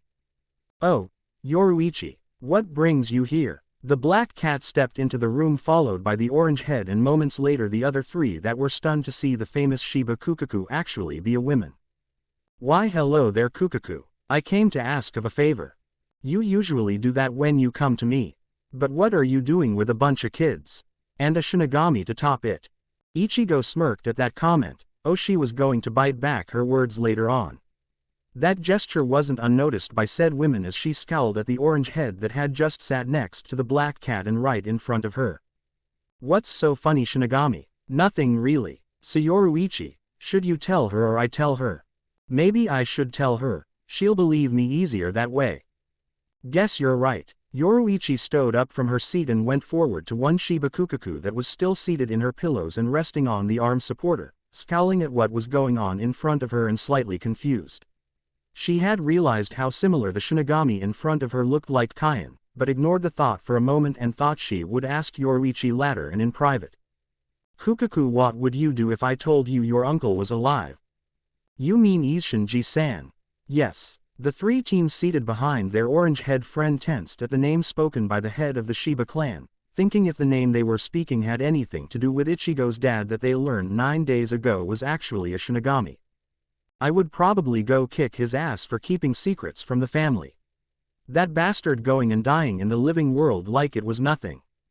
I agree with you, Kukaku, but kicking his ass is not enough to punish that idiot goat face. Kukaku was surprised by the boldness of the Shinigami in front of her, and her impression of him changed completely. You know, you're not so bad after all. But what does Isshinji have to do with this? Surely he's not alive. Is he? Well, he actually is. More than alive if you ask me. Kukaku got up from her sitting position with fire in her eyes and pure determination to do the task at hand. Where is that idiot? I'm going to kill him. Now calm down. The story is not over. What else is there to know? He's alive. The bastard faked his death and lied to us. Maybe that he got married to my mom, had me and then twin daughters. Kukaku looked wide-eyed at Ichigo, trying to process what the kid just told her. But that means... Ichigo smirked, seeing her dumbstruck expression, and decided it was enough hints and said it boldly. I'm your cousin, simple as that. Before Ichigo could react, he was in bone-crushing hug from his cousin. I'm so mad at Isshinji for lying. But I'll forget it for now and concentrate on what I have now. Welcome to the family. Ichigo was surprised to say the least. He didn't expect Kukaku to just hug him and more in front of everyone. But still, it just felt right, so he pushed the thought aside and hugged her back. Thank you. It's a happy reunion and everything, but didn't we come here for something? Yoruichi brought the cousins from their little sentimental hug and reminded Ichigo he could not relax just yet and that the war in his heart was still ongoing. Yes, you're right, Kukaku, we need to ask a favor. Kukaku Nessen brat. Why yes, Kukaku Nessen. Okay, that's better. So what can I do for you? I'll help in any way I can if it's for the family. The black cat was happy seeing that it would go easier now that she knew it was a favor from family. She would not even complain. It was also funny seeing the almighty Ichigo, war veteran, at the misery of Kukaku and apparently not able to say no to her. Well, we need to get into Siraite, and it would be awesome if you launched us there. I would gladly help my new little cousin. But why do you need to go in? I won't go sending my baby cousin into his grave like that. I don't want to lose what I just gained, you know. The other four that were not participating in the current conversation could not hold their laughter at hearing the Shiba clan head calling their buddy baby cousin, and everyone blurted out laughing, everyone except Ichigo. Ha ha, very funny now. And just so you know, I'm 27, god damn it. 27, you barely look like a teen. Ichigo cursed inwardly. Should he tell her, or should he not?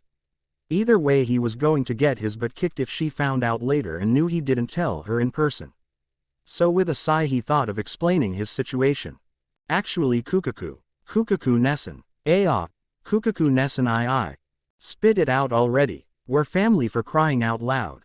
The orange-head time traveler gulped at the pressure he was feeling by the strong gaze that Kukaku was giving him. Even if he fought against scary opponents and even if they were way stronger than her, she was still scary when mad. Actually, Kukaku Ichigo came from the future. He was relieved to hear that Yoruichi decided to break the news to her. That way it would be easier on her, that's for sure. What? It's exactly like she said. I came from a future where war is a normal everyday thing, where being on the path to despair is something you cannot avoid. A future where everyone ends up dead thanks to wannabe God. Everyone tensed when they heard the change in the orangutan, his voice filled with melancholy and much sadness. The happy and mushy feelings that were present on the teen's face disappeared in an instant, being replaced by a mask that held not a feeling whatsoever. That made Kukaku become serious and think what to say to her cousin. Should she deny it, reject it all? But the face her cousin held told her otherwise, that it was all true, that she should believe it without a second of doubt. But after a long silence the time traveler stood up and took of a silver and thin bracelet that was on his left wrist, making everyone able to see his real self. An adult, a man, no longer a teen with mixed feelings and much proof that what he said was true. All the battle scars that were visible under his shihakusho seemed to still radiate pain.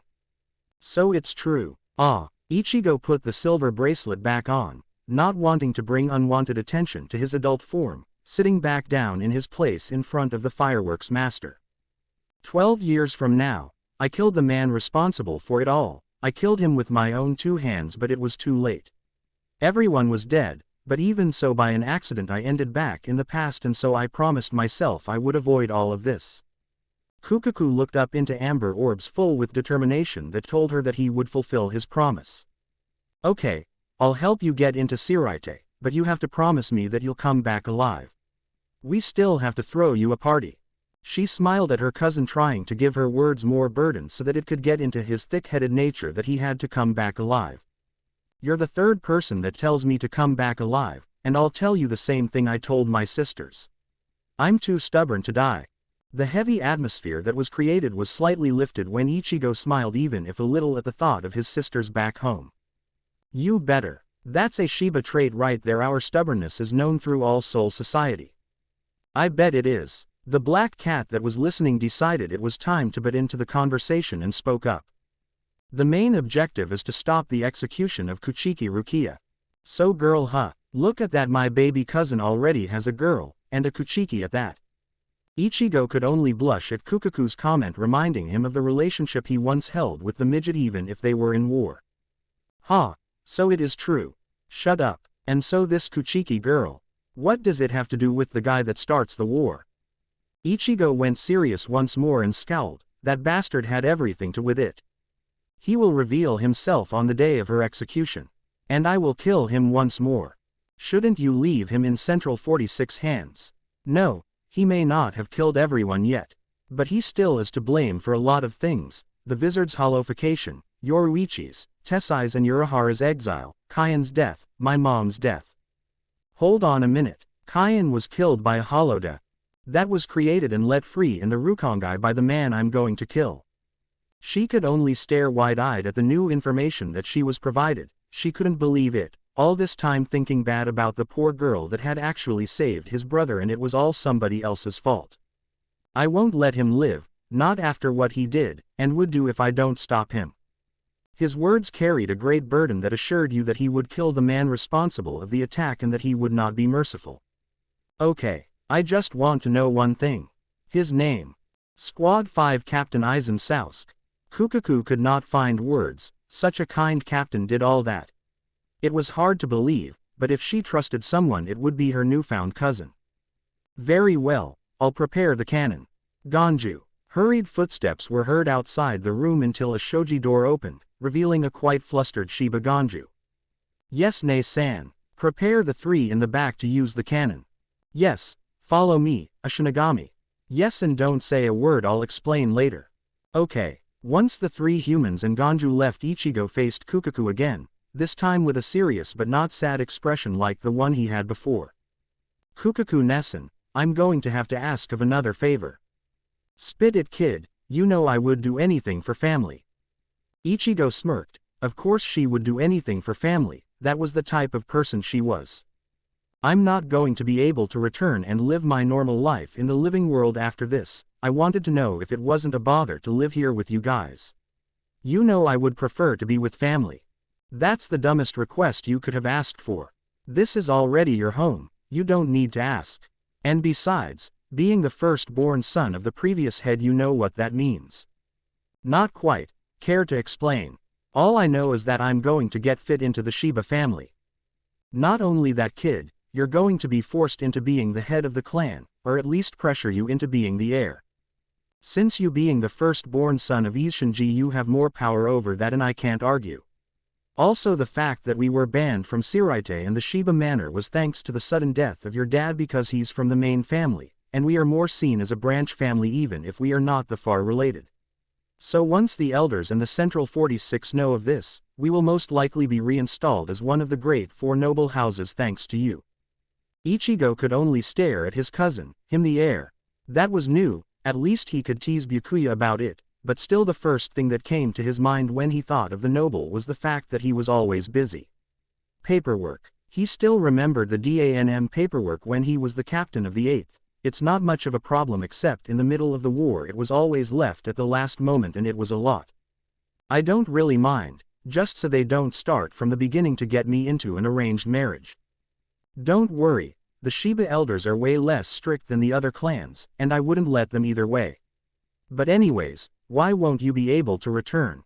The black cat had her curiosity increase of the orange head at that fact and she really wanted to know now. Yeah Ichigo, why won't you be able to return? My Ryutsu. I have too much for my own good and have to leave my body at least twice a day to avoid it burning up. Also the fact that I will affect those around me to like I did with Chad and Inoue even if I have it under control. Just asking cousin, how much Ryutsu do you have? Compare it to someone in the Gote if you want. Ichigo was in deep thought. The only person that had a resemblance to the amount he had could only be one person. Yamamoto Saotaicho Dono. Both women went wide-eyed at what the orange hat was telling them, because it was insanely impossible. He was the strongest Shinigami for something. You kidding? Nah, it's true. Wow, I have a freakishly strong baby cousin. He scowled at that. He didn't like the way Kukaku kept on calling him baby cousin, but he wouldn't dare tell her otherwise. But before any other conversation could be held, Ganju entered the room with an annoyed expression. Nei-san, everyone's ready, but will the Shinigami be able to keep up? Naju, you idiot, stop picking on our cousin. Ganju shifted from an annoyed expression to a confused one. Cousin, him. Isshinji faked his death to live in the living world and he's his firstborn son. He'll be inserted into the Shiba family records and in no time be selected as the heir. Wah. I'll explain later about the circumstances. So Ichigo, are you ready to use the cannon? Kukaku looked her cousin with a cocky grin, trying to show how much she expected of him and how proud she already was. Oh, are you underestimating me, Kukaku-nesan? Ichigo returned the grin, catching on about what she was thinking and feeling quite proud of himself. After all, this was going to be a piece of cake compared to using Kido, and he was trained from the best in all four Shinigami arts. Don't forget your hollow powers, King. How could I? Those are fun to use when everyone turns surprised not knowing I'm also a wizard. Okay then, to the Shiba cannon. She stood up and was followed by everyone down the hall onto a deeper part of the compound, arriving at a door where apparently Ishida, Inoue and Chad were waiting. Hey guys, ready to go? Ishida looked up to see Ichigo coming in with the rest of the group, thinking it was best be safer than sorry. He asked Ichigo the same. What about you? If I remember correctly, you had horrible Ryutsu control. Did that change over the 12 years? Ichigo dropped the happy feeling that he had at the reminder of the 12 years he spent in hell, but quickly decided against showing it to his friends and make them worry. Don't underestimate me, Ishida. You need to learn control to avoid being found in the battlefield, and concealing your Ryutsu is a must. Besides, this will be a piece of cake compared to Kido, and I'm actually pretty good if I do say so myself. Ishida just rolled his eyes at his statement, even though he did notice the difference that was showing in the orange head by just hearing about the 12 years. Whatever. Kukaku in the meantime was explaining the circumstances to her brother about their orange-haired cousin, telling him to lay off and be a good boy on the trip. The other just nodded nervously, trying to avoid an earful of words if he complained. Okay. Everyone in the cannon, we're ready to send you guys flying. #inside Siraite#. The young lieutenant of the 6th squad was escorting the prisoner that was being held in their barracks to the Senzaiku, where she would wait for her execution that would be in 14 days. Once entering the Senzaiku and freed from her restraints, Kuchiki Rukia looked out the window, seeing the Sokyoku in all its glory. She had her back to Abarai Renji the lieutenant when she felt him come closer and whisper into her ear before leaving. Some Ryoka infiltrated Soul Society. One was said to have orange hair and sealed Zanpakuto on his back longer than normal ones. Those 22 words were all she needed to panic at the thought of just who came. Ichigo, I told you not to come. Flashback. The captains of the Gote 13 were in a meeting when the alarm of intruder alert went off, followed by a very excited Kenpachi ignoring the screams to stop and headed out to see a blue orb trying to penetrate the protective membrane of the Seraite. Hashtag inside the blue orb hash. Okay everyone stay quiet, I need to concentrate to make this work. Says a very serious Ganju that takes out a scroll and starts chanting the second part Kakaku Shiho Niban Kajizuki that was used to launch the cannon in the first place. But Ichigo had other plans and interrupts him mid-ways. Why don't we did a different way? The orange head just smirked at the confusion in everyone's eyes until they noticed that Ganju had gotten distracted as well and the chant was halted. Kurosaki, look at what you just did. Now we're going to die. Oh no we won't, this is all in the plan. Pour as much Ryutsu as you can and we'll enter Seraite no problem whatsoever. This is not the original way of using this thing. So, it happened before. So just stop your yapping and start pouring all your Ryutsu. I don't see you doing it. Are you kidding? If Ichigo let out 1/8 of his Ryutsu into this thing we would be fried. Like Yoruichi said, so brace yourself, we're in for a bumpy ride. Once the word were said they collided with the shield and the blue orb broke inside of Seraite. Everyone was still floating in the sky amazed until Ichigo spoke up again. We will fall once the affect is off. Before that happens grab onto the closest person. That said and everyone ended up the same as the first time, to Ichigo's amusement. Inoue and Ishida were together, Chad alone, Yoruichi who knows where and him and Ganju. Okay so now what? Asked a very pissed off Ganju that had landed on his face in his own sand Kido while Ichigo had landed gracefully like if he had barely even felt the long free fall. Well we look for, will you look at that, are we lucky or what? Ichigo looked at the nearby roof of the walls that were surrounding the streets of Seraite to see Akaku and Yumachika. Right on time, thought Ichigo, seeing his old friends brought a sense of happiness and dread at the same time thinking of the bloodstained battlefield. He got so distracted by the arrival of the two Shinigami that he didn't realize that his emotionless mask and dull eyes were back on his face. Oh, will you look at that, someone's not happy to see us. He kind of reminds me of Kuchiki Taicho, just hope he's not as boring. You know you're right, Ganju used the distraction to get to his cousin's side and tell him his plan. Oi, psst, Ichigo. Ganju brought Ichigo's attention when he heard his name in a loud whisper. Looking back to see Ganju sweating with fear thanks to the two 11th squad officers. Hey Ichigo, we should run. I don't know about you cousin but I'm out of here, these two are stronger than us. Ichigo smiled lightly and looked at Ganju's frightened face. Don't worry about that, I promised Kukaku-Nessen I wouldn't die, I'll protect both of us, I'm stronger than you think. Ganju was amazed by Ichigo's words. They spoke of confidence and assurance that told you to trust him even though his gut was telling him to run. He wanted to believe in his newfound cousin. Everything will be all right, I promised I wouldn't let anyone die this time. The air around Ichigo started to radiate power and much peace, even if you could feel his Ryutsu levels increase his power didn't crush you, it felt almost comforting. Okay Ichigo, I'll believe you. Hey what's family for? Ganju couldn't help but relax and smile at his cousin, it really seemed as if it would be okay like he said. Ah, what are you two talking about? Probably want to go running away, that is so not beautiful. Che, who cares if it's beautiful or not, that's just being a coward. Ichigo stood in his place looking at his future friends with a calm expression, he didn't have to worry about them, he could take them out in a swing if he wanted to. Ichigo, remember. Holding back and keeping cover. He frowned remembering that he really couldn't do that, Zanjetsu's right. Like always. Huh, yeah, sorry Zan, I was starting to get carried away. Who cares about that, let's kick their asses. I wouldn't do that, remember, stick to the plan. I know, Zan, it's not like I was going to listen to Shiro anyway, the plan is more important. So not fun. Ichigo cut his conversation with his inner spirits and thought it would be better to start and not lose time. You two, what do you want Carrot Top, can't you see we're in a conversation here? Ichigo paid no mind to Akaku's complaint and unsheathed Zanjetsu slowly and brought it up pointing the tip towards the duo. I don't have time to waste on your complaining. Before anybody could retort he jumped to where they were on the roof, Zanpakuto in hand and ready for the assault. Akaku, being more attentive to the movement around him, unsheathed his sword quick enough to collide with Ichigo's, though Yumachika wasn't lucky enough and suffered a kick to the side that Ichigo had aimed in his direction. Caught off guard, he was sent crashing into a nearby building from the force of the kick that Ichigo sent him. Yumachika, I wouldn't be distracted if I were you. Akaku cursed under his breath but kept his ground against the orange head's assault.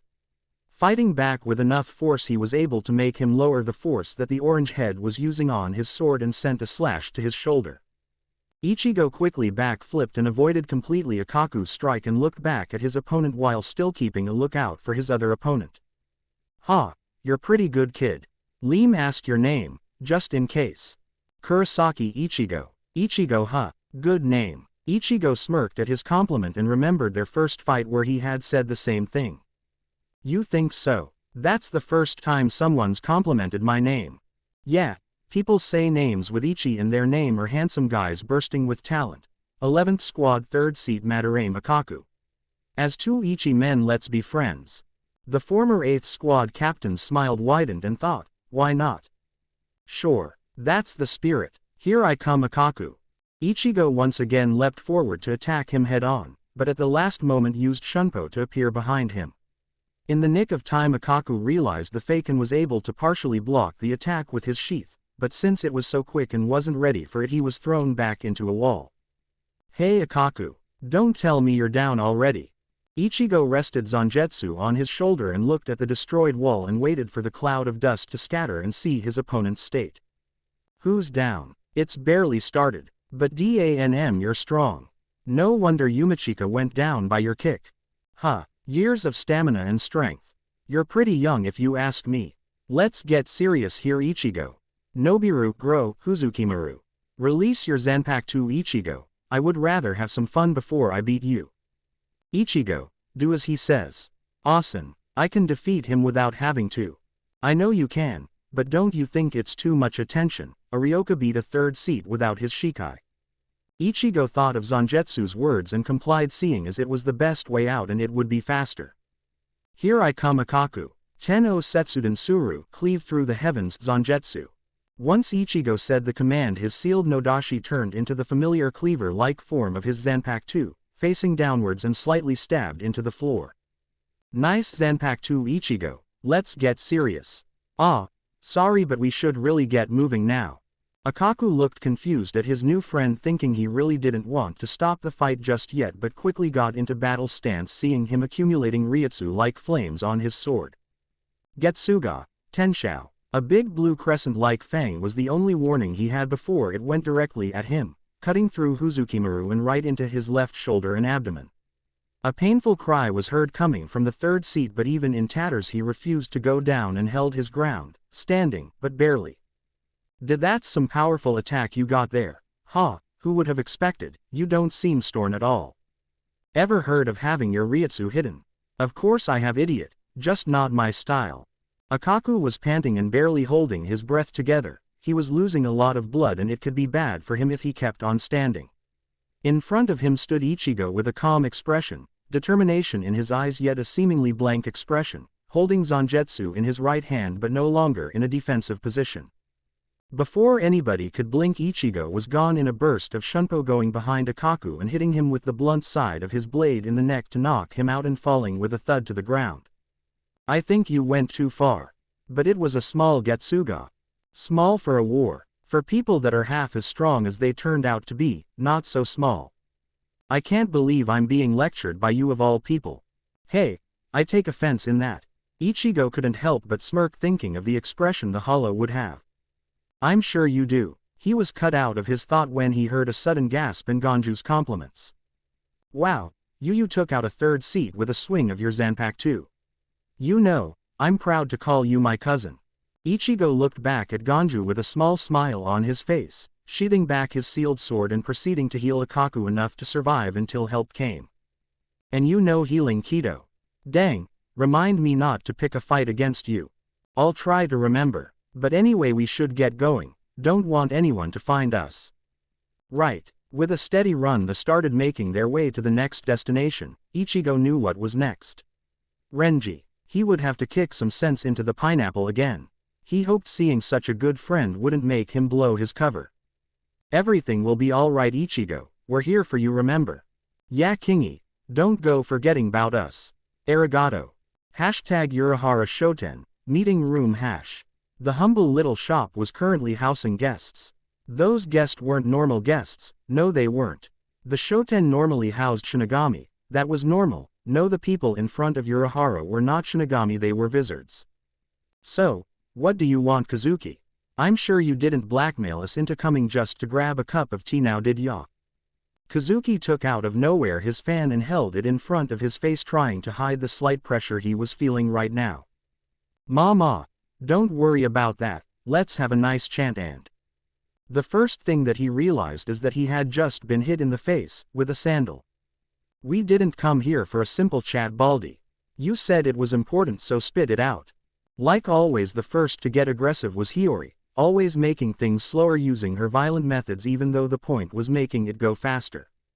Very well, Kazuki went into serious mode and narrowed his eyes at the two wizards that had come before sighing and gesturing towards the door. I take it you still remember Shiba Taicho here. From the shoji door that Kazuki was pointing at came out Isshin in his Shinigami attire, with a not so common equally as serious face. It's nice to see you again Shinji. Ah Isshin, how you been? Didn't know your Shinigami powers came back. But what does he have to do with the important thing you wanted to tell us? Isshin took a seat next Kazuki leaving Angetsu at his side and adopting a comfortable silence letting the man start the talk. Oh, he has everything to do with it. You see, Isshin here has a son. Oh yeah, I remember you telling us how he went yelling all around town to tell you of his firstborn. What was his name? Ichigo. Oh yeah Strawberry, so what about him? Isshin decided to bump into the conversation to bring out a valid point. Hey Shinji I wouldn't say that in front of my kid. He might just send you flying to the next century. Shinji looked a little surprised but didn't let his Cheshire grin leave his face. Yeah right, he's not even a Shinigami and you think he can beat a wizard. Well that's what this whole talk is all about, because he's not only a Shinigami but a wizard. Shinji and Hiyori stared at the blonde shopkeeper thinking he was crazy before he started talking again. Ichigo came from the future 10 days ago. Okay we're leaving this Baldy to his crazy stuff. I agree. The wizard started to stand up and leave but were stopped when they opened a door to see Tessai standing in their way in an imposing manner. Hey get out of the way. I would suggest you wait until I finish the story and then you can leave.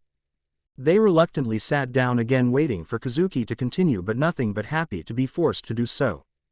Isshin's son, Ichigo, came back from a future of 12 years from now. He came back and let me tell you from the little thing he told us or we forced out of him it was hell. War, deaths, mutated hollows, armies of Arankar, everything you can think of. There was even times when ranks from our resistance were kidnapped and tortured by Aizen including Ichigo himself.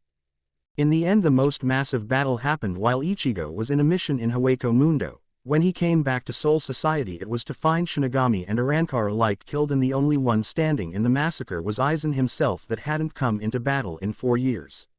They fought, he won, but he was left alone.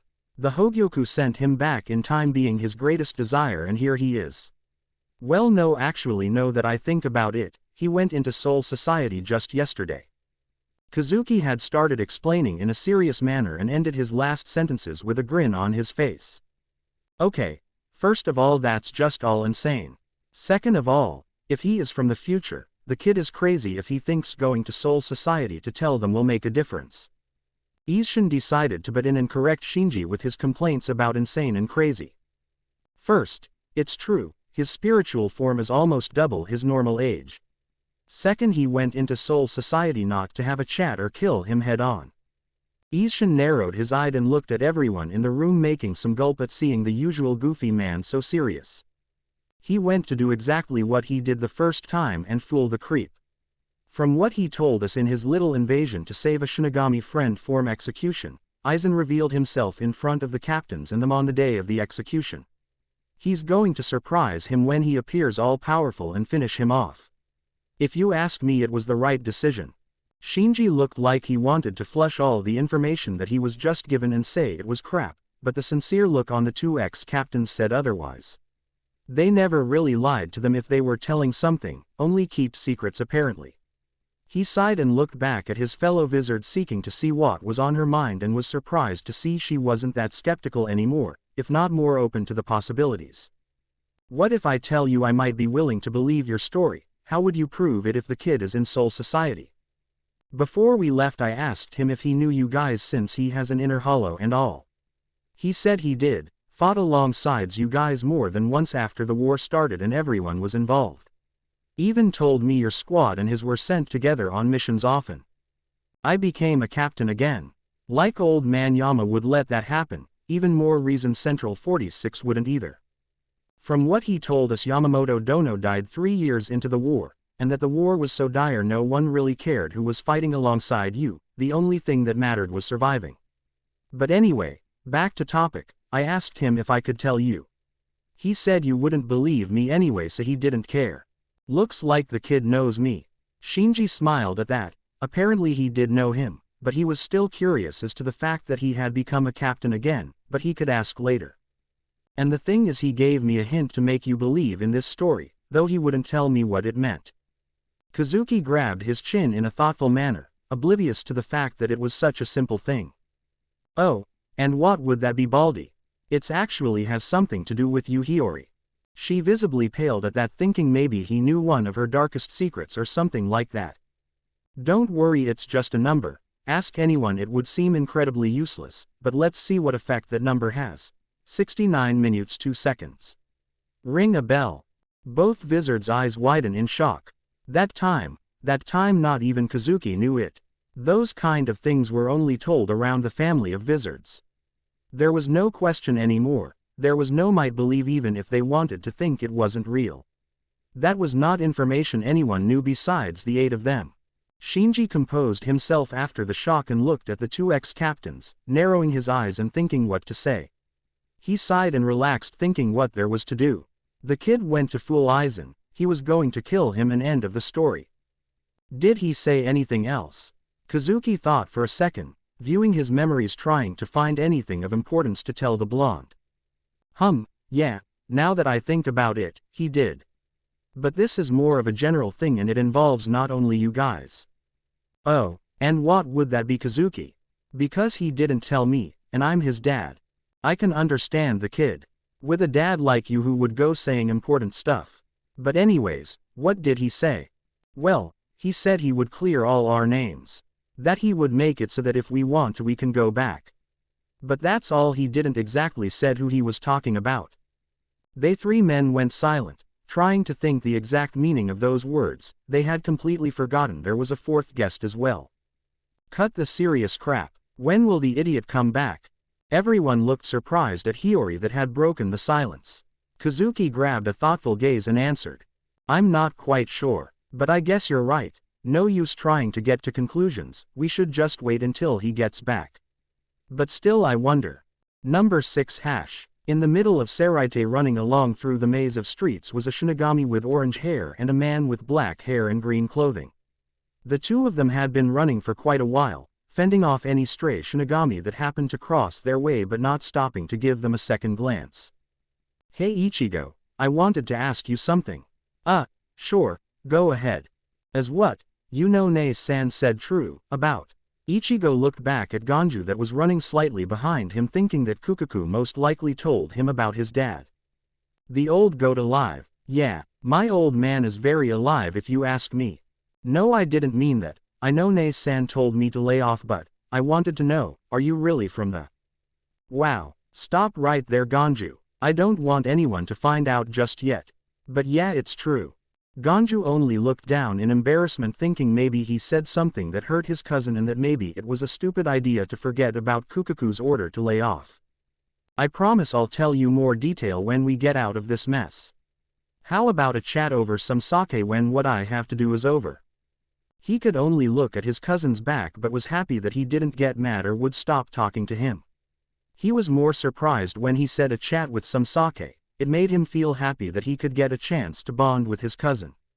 You bet. I hope you inherited the high tolerance we Shiba have with alcohol, because if not you're going to be left behind, buddy.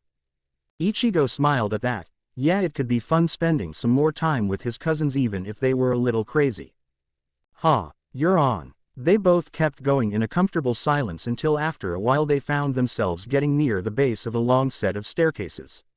But at the base there was a Shinigami waiting for them. Ganju didn't know, but Ichigo did, and he knew exactly who it was. Long time no see. Do you remember my face? I'd forget if I could, but there's a mountain of stuff I have to return to you. Abarai Renji. Inside of him, Ichigo was listing all the things he had to return to the Red Head. For hurting Rukia, for being a jerk, for watching my back, for helping me get stronger, for being a friend.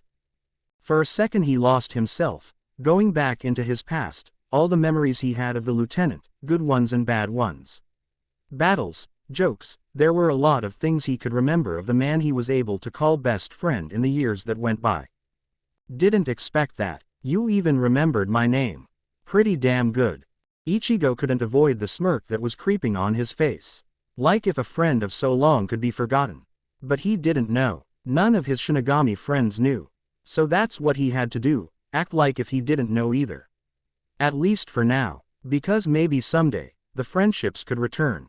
Thanks. Ganju could only gap at the person in front of him, thinking that this guy was even stronger than the others that they had encountered so far. I'm honestly surprised. I thought you died from Captain Kuchiki's attack. Both started to walk forward, making the space between them shorter than before by each step they took. I don't know how you survived, but I'm impressed. You got my compliments. Each man was still walking forward, determination in each's eyes, thinking that they were doing the right thing. But only one of them knew the outcome, only one of them had eyes filled with more than just determination. The amber eyes reflected more than just that. Anguish, pride, disaster, power, but also great wisdom. Ganju, stand back. I'll finish it and then we will continue. Ichigo told Ganju in a commanding way, like if there was no room for discussion. That what he said would be done and it would be the outcome of the battle. Renji grabbed the hilt of his Zanpakuto and in one swift movement unsheathed it, quickening his pace while doing so. But this the end. I told you, I'm going to kill the bastard that took Rukia's powers. At the same time Ichigo's pace quickened as well, but he did not unsheath Zangetsu just yet. As long as you're alive Rukia's powers won't return. Renji opted a battle stance but without stopping, while Ichigo grabbed the black and red hilt of his Zanpakuto. Look at you. What the hell are you talking about, Renji? You're the one who brought her to be killed, remember?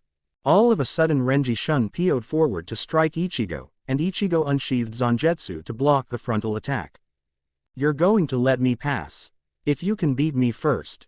Both warriors strived forward, neither wanting to back down, both having a solid reason, but the outcome was written the moment the battle began.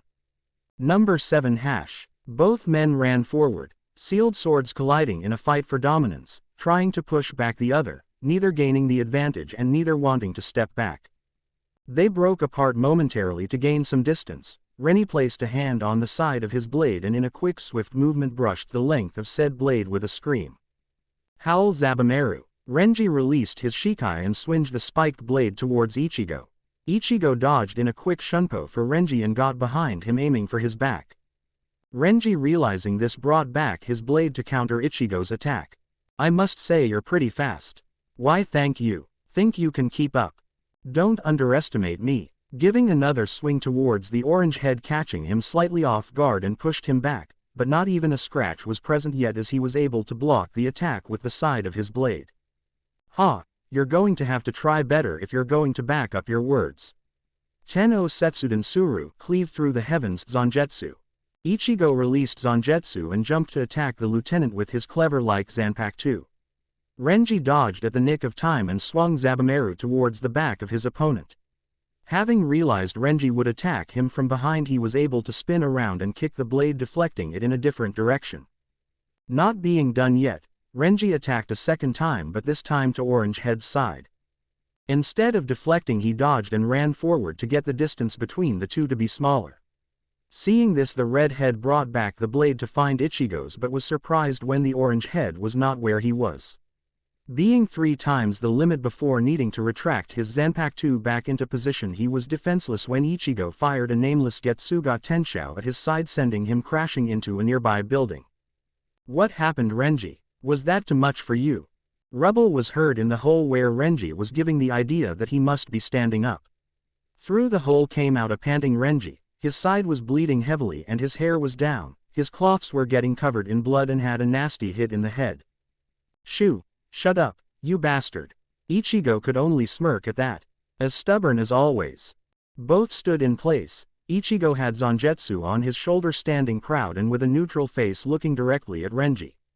Renji on the other hand was standing, barely but standing. Zabumaru on his right hand hung loose at his side, but his grip on the hilt as fierce as ever. His tattered shihakusho and his face showing rage and breathing harshly painful. Why what, Renji? Ichigo could only look at the redhead with pity. Seeing him in this state was not fun, and more because it reminded him of those times they would come back barely alive from the battlefield. His emotionless mask and dead eyes back on his face, not showing anything or give into the moment but going into his past. Why, if it weren't for you she wouldn't have to die. How can you look like that and still be trying to rescue her? What do you mean? You look like you wouldn't care less. But still strive to save her. You can't save her. I'm not trying to save her. I will save her. Losing his temper for a second, he couldn't help but yell at Renji and his foolishness, thinking that it was harder to knock some sense into his friend than the first time. Maybe you're getting old. There are way older people than me, Shiro. Che. Staring back at the slump form that was in front of him, he was still standing, but no, he was looking down. He looked ashamed, but at the same time he still held his ground. Ichigo still stood in place looking blankly at Renji, noticing the redhead had started to walk towards him. When he was right in front of him, Renji looked up from the ground after a while, looking directly at Ichigo's dead amber eyes. When seeing into his eyes, Renji couldn't help but flinch. Pushing that aside and trying to look into his eyes and failing miserably, he grabbed onto Ichigo's collar. Here I am swallowing my pride to you. You have to save Rukia. I will because I can. I will because I already did. I will because this facade has to end. Looking confused, Renji stared back into his eyes and thought how full with pain they were, but still held determination and couldn't help but respect him, even if a little. Not that he would say it out loud, but he did. But before he could even think to question what he meant, everything went black and he fell to the ground. The orange head sheathed his sword and looked at the injured lieutenant, stretching his senses and knowing that someone was coming to help Renji. His gaze returned to the red head on the ground and couldn't help but give a small smile. See you later, Renji. He turned his back to the fallen man and towards his cousin that still looked shocked from the battle that had just happened. Surprised Ganju. You defeated a lieutenant like if it was the easiest thing in the world. You shouldn't get surprised anymore. I told you I'm strong. He smiled at his cousin and decided it was good time to hide from the group of people that were heading their way. Come on Ganju, someone's coming. Huh, but where to now? We can't run without being spotted. We're going to hide a while. Maybe take a break while we're at it. Follow me. Ichigo went towards the entrance to the swears and led his cousin inside. When he was inside, he took a last glance at his friend on the ground and followed suit. Number 7 hash. It was already morning in Seraite and there was going to be a lieutenant's meeting. Hinamori Momo, lieutenant of Squad 5, was late and running at full speed through the halls, trying to be on time. I think I'll make it. She was going to make it in time for the meeting. She would have if not for something she heard behind her and decided to turn around and see what it was. Eyes widen in shock, voice lost until she screams with all her lungs could muster. Captain Aizen. The yell alerted every Shinigami in the area, including those that were already in the meeting that was nearby. But when everyone arrived, they saw Hinamori, on her knees and unable to speak a word. They didn't know what was wrong, until they saw where she was facing. Squad 5 Captain Aizen Sosuke was dead. Or so they thought. Number 7 hash. After a good rest and wait to see that the previous battlefield was clear, the two cousins got out of their hiding spot underground and went for the case of stairs. You ready? Of course I am. Though I haven't been much help if you ask me.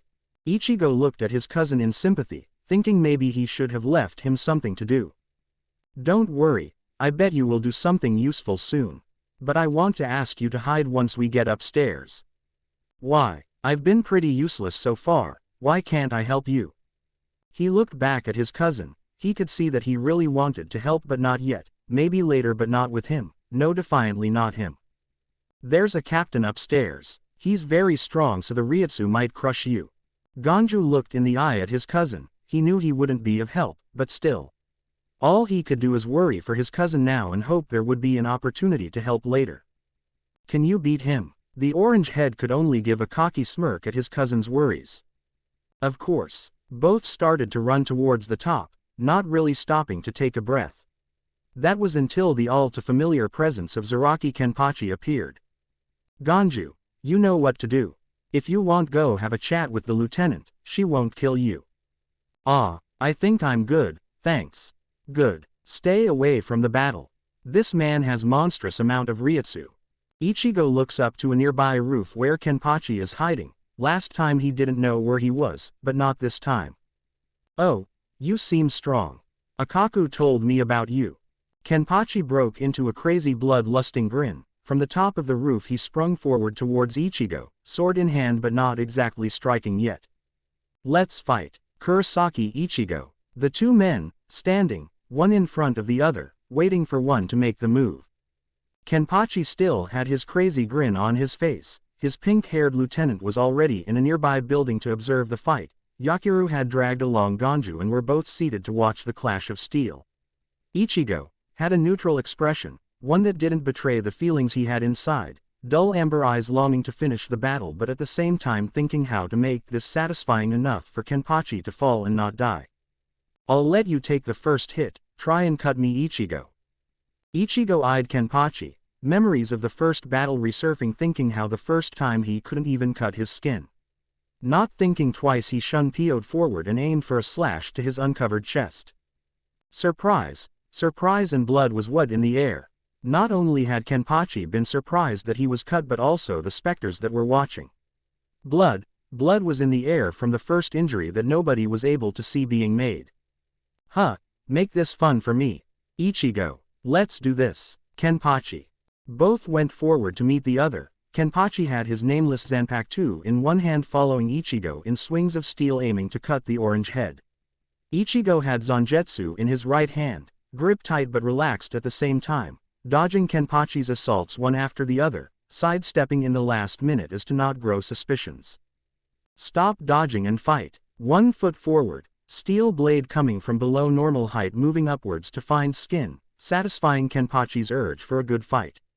Not even thinking of dodging the attack thrown his way, more blood came from the 11th squad captain. Ha, that's more like it. Keep it coming, Ichigo. More attacks coming from Kenpachi and easily dodged by his opponent. A slip and little opening made Kenpachi's blade scratch Ichigo in the forearm. Blood trickled from the slash made down to meet with the floor. Surprise was written in Ichigo's mind, but in his face nothing was seen. The adrenaline from battle starting to affect him and making his attacks fiercer than the other. Kenpachi, you're going to let me pass even if I have to cut you down. That's the spirit. More. Even if Kenpachi had a gash on his abdomen and a larger slash in his lower side, he still had his grin, growing bigger if possible each time a swing of a blade was made.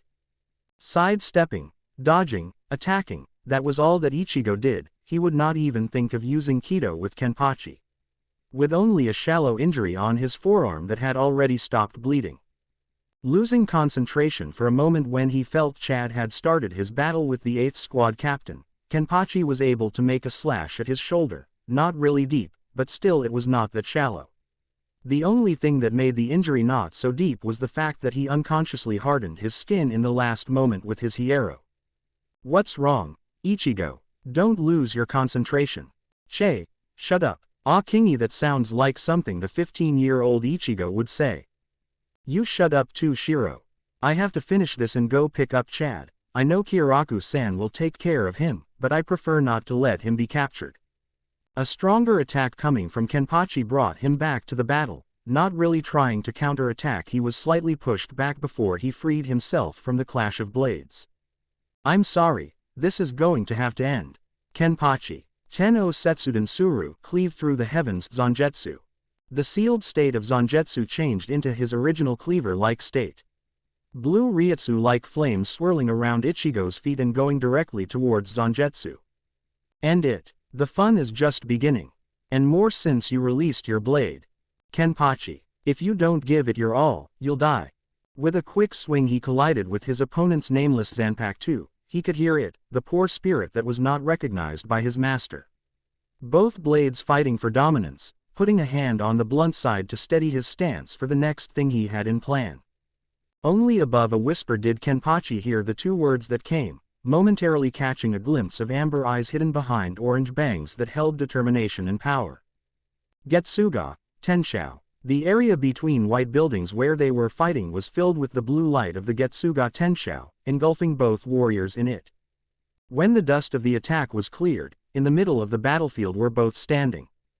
Ichigo standing tall and proud, making a swift turn retreating from the field and sheathing his Zanpakuto into its black sheath.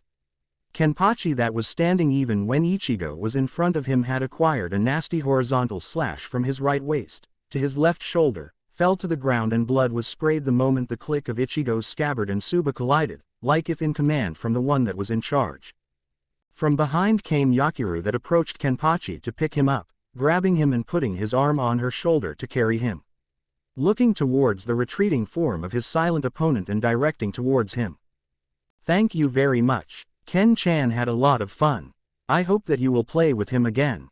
Ichigo looked back at the pink-haired child and threw a slight smile at her comment. Maybe. Make sure he stays alive first. A nod from the head and a giggle was all he got from the bubbly girl before taking off. Ichigo shun-pioed towards where his cousin was on top of a building to pick him up. He couldn't get down there himself, might as well go find him. Hey Ganju, we're leaving. You're injured. Didn't you say you would be okay? He was thoughtful for a second, remembering the reason why he was injured in the first place and mentally face-palmed at forgetting why he finished the fight so soon. Chad. I was distracted. We have to go pick up Chad. I'm going to go leave you somewhere and go pick him up and return. He was fighting a captain and I don't want him to be captured. Okay. Where are you going to leave me? It's not safe anywhere. Ichigo grinned at his cousin. Oh, of course he knew that. But their hideout was unknown to anyone. I know a place. Number 7 hash. In another place in Seraite a battle had just finished between the Squad 8 captain and the Ryoka Sato Yasutora. Captain Kyoraku had just given the finishing blow with his Zanpakuto to Chad aka Sato and uttered 2 words to him before sheathing his sword. I'm sorry. Nanao had been watching everything when she received the report of Aizen's death, so when Chad fell to the ground unconscious she went to her captain that was next to Chad and informed him. Captain Kyoraku, we have a message. What's wrong? You're out of breath. That's not like you. Captain Aizen has passed away. The cause of death was the removal of the chain link and soul sleep as well as a cardiac destruction by the use of a Zanpakuto. It was not an accidental death, it was murder. The murder is unknown. That's so. Sasuke-kun is, well for now, should we go see him? Yes sir. Nanao started following her captain when she noticed that the Ryoka was still alive. She narrowed her eyes and took a step forward towards the body. Is something wrong? Captain Kyoraku, the Ryoka isn't dead, should I deliver the final blow? No, wait. Kyoraku looked in the distance, he had a bad feeling. Not the type where you felt threatened but different kind. All of a sudden a blur of orange and black went right past him, the captain widened his eyes, and how could he not see that coming? The blur stopped right in front of the Ryoka on the floor and he was finally able to see the blur.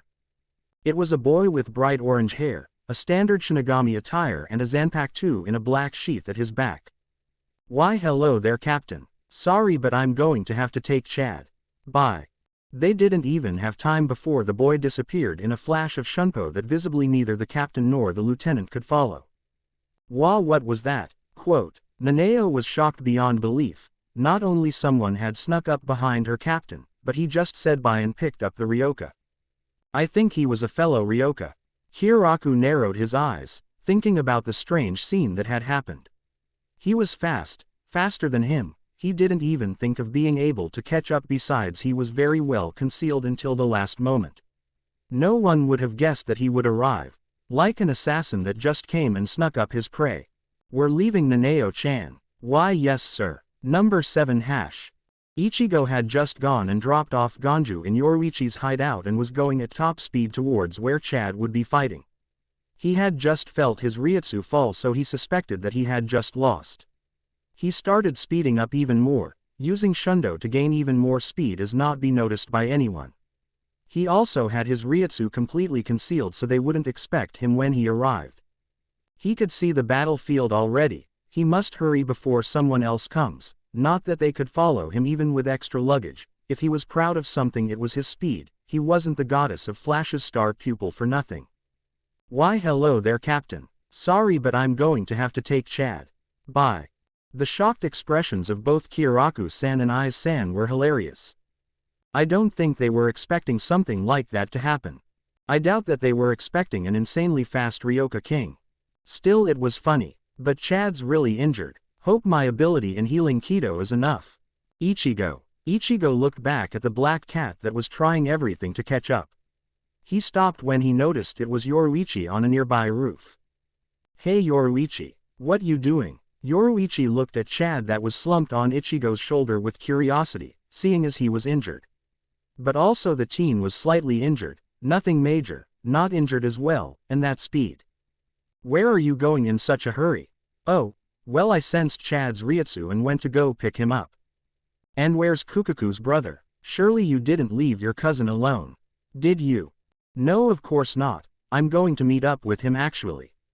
Come on, now's not the time for a chat, hop on my shoulder. Yoruichi hopped onto his shoulder and left in a flash of Shunpo. When they stopped, she was surprised to see they were in the entrance to the training ground under Sokyoku Hill. Looks like someone knows of my hideout. Ichigo could only smile at the small cat. This brought back memories.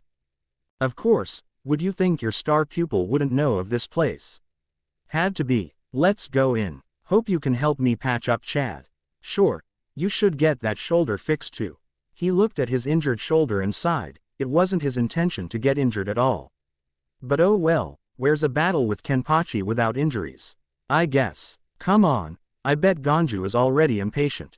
Thank you for watching. If you enjoyed the video, be sure to like, comment and subscribe, as well as checking out the author on fanfiction.net.